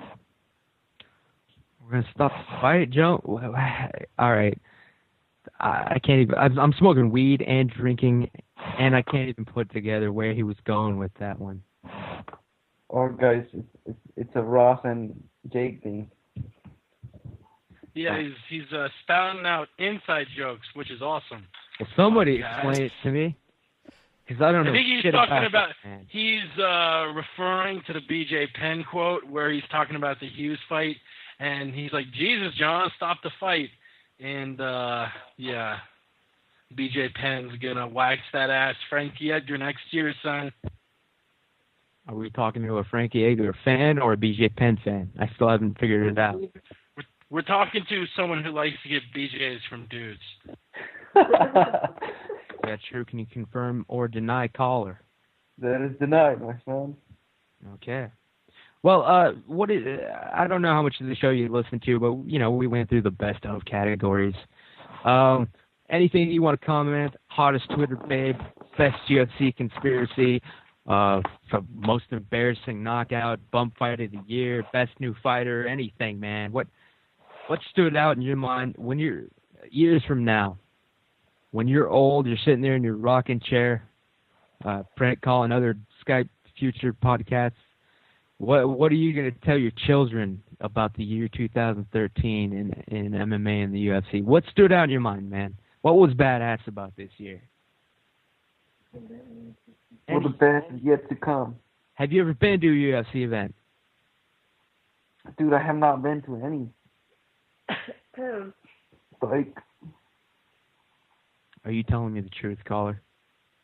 I'll tell you a big white lie. Because, shit, Officer Allen ain't the only one that can spot bullshit a mile away in somebody's voice. Yeah, I just wanted to change, one of your nominations, because you did nominate your Twitter girlfriend, as being one of the most beautiful babes on Twitter, and I don't think that's correct. She is beautiful. Ramses thinks you're beautiful, Lexi. Thank you. Well, this is a little bit awkward because I'm trying to draw Lexi out and try to get her to actually talk. I know it is a little bit awkward because I believe Alan did meet Lexi. Yo, Ross, would you start pumping in some Barry White or some Marvin Gaye? We got to set the mood here. Yeah, man, give us some Still sexy waiting on this background Vanderlei music. Silva clip. Some I'm staring at music. Vanderlei's ugly face. Oh, that's right. We were going to get to that. It on. Okay. We'll play. Hopefully, Lexi and Mr. Ortiz will stay on the line for a moment while we play this clip from Vanderlei Silva talking about our favorite fighter, Chael Sonnen, and then I'll get both of your opinions on it. I'll get everybody's opinion on it, and then we will sign off. But this is Vanderlei Silva giving an interview talking about fighting Chael and competing against him as a tough coach in Brazil. Ross, whenever you're ready, take it away. You mentioned Chael Sonnen, obviously the rivalry there. This has been pretty emotional for you. You had some some videos, some strong words. How intense is this, and why does he bother you so much? No bother me or nothing, man. Because I think when sometimes when somebody came and started to talk some stupid things about you, it's promoted, it's just for that. For me, this man, is not an impression, I'm real, man. And I'm gonna prove that right now. And because it's promotion, or no promotion. When you say some things, you say, man. When you say one day or other, you're gonna be front to front, and when we be front to front, you're gonna see what is gonna happen. Because man, one thing is you promotion, the other thing is you disrespectful your opponent. Chael's mother came out and issued a statement and said that she's kind of afraid for her son and fears for his safety. What do you think? Is he going to be safe down there, or does he have something to worry about? No, Brazil, but man, we 100% safe, and we're gonna just one guy gonna beat him, and this guy is me. No, nobody gonna touch you, or because man, Brazil is different, because sometimes you're gonna to talk some things about some peoples. You need to know, can one day you're going to be front or face to face with these peoples, and when you be face to face, it's joke, but man, I know it's joke for you, not for me and not for my country. No, but don't worry, you're gonna be safe. We're gonna pay all the count on June when we fight. Sometimes we hear fighters say, you can't fight with too much emotion. You have to use your head. But I think you like to fight with emotion. I love it, man. I love it, and this make me difference. This is a reason in my last 3 fights I make it the bonus, the fight of the night, and just because when I be there to fight, I have some things inside me. Can ever like my fans. My fans is the crazy guys. The crazy guys, the most intensive guys. Some guys say, I don't like Vanderlei because him is so aggressive. I don't want to win my champ. My guys who be with me is the extreme guys, like me. No, I don't like fake peoples. I don't like jokes. I don't like the guys talk some stupid things about me. And man, when you say, you're gonna need to pay. What the fuck is he talking about? I eat my chicken, my rice, and food. Can anybody try to even attempt to summarize that? Anybody? You probably need a Diaz brother to translate that Down syndrome nonsense. Again, Vanderlei Silva is nominated for the most punch-drunk fighter of 2013. Just keep that in mind. Keep that clip in mind. And some audio genius out there, somebody that's bored, isolate that part where he did that weird laugh and then like snorted because I guess he was running out of breath at the same time. Jake, man, Vanderlei Silva, dude. Should this fight even be happening? This guy clearly sounds like. I mean, I don't speak Portuguese. I actually understand it, but I don't speak it. But I can tell that this man, he's slurring his shit in Portuguese. It's bad if you can tell someone's slurring and you don't even speak their fucking language. That's a bad sign. Jake, what do you make of this fucking guy? Yo, I mean, the guy's obviously lost it when he's talking about Chael.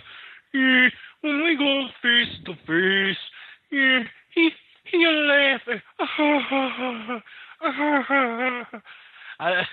I don't know. It was more bizarre than anything else, but I am really looking forward to this season of Tough Brazil. We'll get back to Vanderlei in a second, but we do have one final caller calling into the Word on the Street podcast. Again, we do not screen your calls here. This could be about anything. Who knows? Caller, you're on live, the Word on the Street podcast. You don't have to give your name, but what's up? What do you hear? What do you say? You talk shit about me on your podcast. I don't like Shell. Shell don't respect me, don't respect my country. You call me the fancy boy, the bum. I don't like it. I don't like it. Vanderlei Silva, oh my God! Thank you for calling all the way from Brazil. It's an honor, a pleasure to speak with you. While I have you, just real quick before we let you go, what is your prediction about the upcoming Tough Brazil and your fight against our hero, Chael Sonnen? Chill the clown. Chill, I finish Chael. No, I kill him fast. Challenge. He, respect me. He bum. All right, and we do have another caller joining the Word on the Street podcast. I know. I said we would stop taping calls, but I mean, just why the fuck not? Let's get to one more caller here. Caller, on the Word on the Street podcast, live to possibly billions of people. If there are other civilizations of the galaxy that can access our internet bandwidth signal, you might be on speaking to trillions of living beings. Welcome to the show, is what I was trying to say. What do you hear? What do you say? Hey guys, it's Nick Ring. Nick Ring. Wow, where have you been? I've been just hanging out. Hanging out at where? Like bars? Like questionable? Yeah, gay bars or regular bars. Yeah. How you guys doing? Good. I've been better, to tell you the truth, but I mean I'm alive. That's I'm happy to hear that, Ramses. So happy. Yeah, it's happy to hear you know my name. I've ever been on. Yeah. Caller though, Nick Ring, aren't you fighting soon, or have you been cut? I'm actually 50-50 on this one. I'm actually uncut. I have a uncircumcised wiener, and I'm not sure if I'm actually fighting soon. You should fight the Jew, Ross Finkelstein here. Ross? Who is that? He's the best Jew in the business, actually. One of the greatest MMA graphic artists of all time. And I'm not even making that shit up, actually. That wasn't bullshit. It is, because, it helps that MMA hasn't been around that long, but also he is pretty damn fucking good. Check out his work. I believe he accidentally designed my new T-shirt. But anyway, Nick and the other caller, did you have any votes or nominations for the categories that we went over? Hottest UFC Twitter bitch, best UFC conspiracy, bum fight of the year, most punch drunk fighter, best MMA Twitter account, most cowardly event, biggest UFC what the fuck moment, biggest UFC arrest. Either one of you callers, before we let you go, anything to weigh in, any nominations, any categories that we maybe didn't even think of. The year 2013, it's over. What do you guys got? What stood out in your mind? Oh my goodness, I did not know that you had so many categories. Can you maybe refresh me?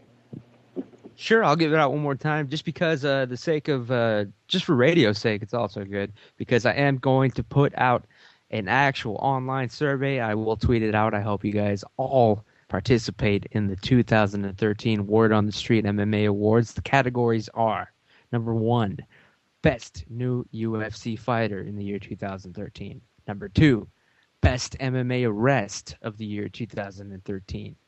Number 3, the biggest UFC what the fuck moment of 2013. I think I said 2003 a couple times. Fucking. Number 4, MMA reporter of the year. Number 5, most cowardly UFC moment. Number 6, best MMA Twitter account. Number 7, most punch drunk fighter. Number 8, bum fight of the year. Number 9, hottest UFC Twitter fan, babe or bitch. And the last one, the best UFC conspiracy of 2013. So, callers, you have anything to add or contribute, comment, anything you just want to say? It doesn't matter anymore. This is the end of the show. Yeah, definitely. Obviously, the best Twitter account goes to at the Aunt Jimmy Show on Twitter, and the second one is the what the fuck moment was GSP winning that fight against Hendricks. That's a gosh darn shame. Yep, I that was a big ripoff, man. Maybe we should have biggest ripoff fight of the year. Maybe I'll add that category. It's not too late.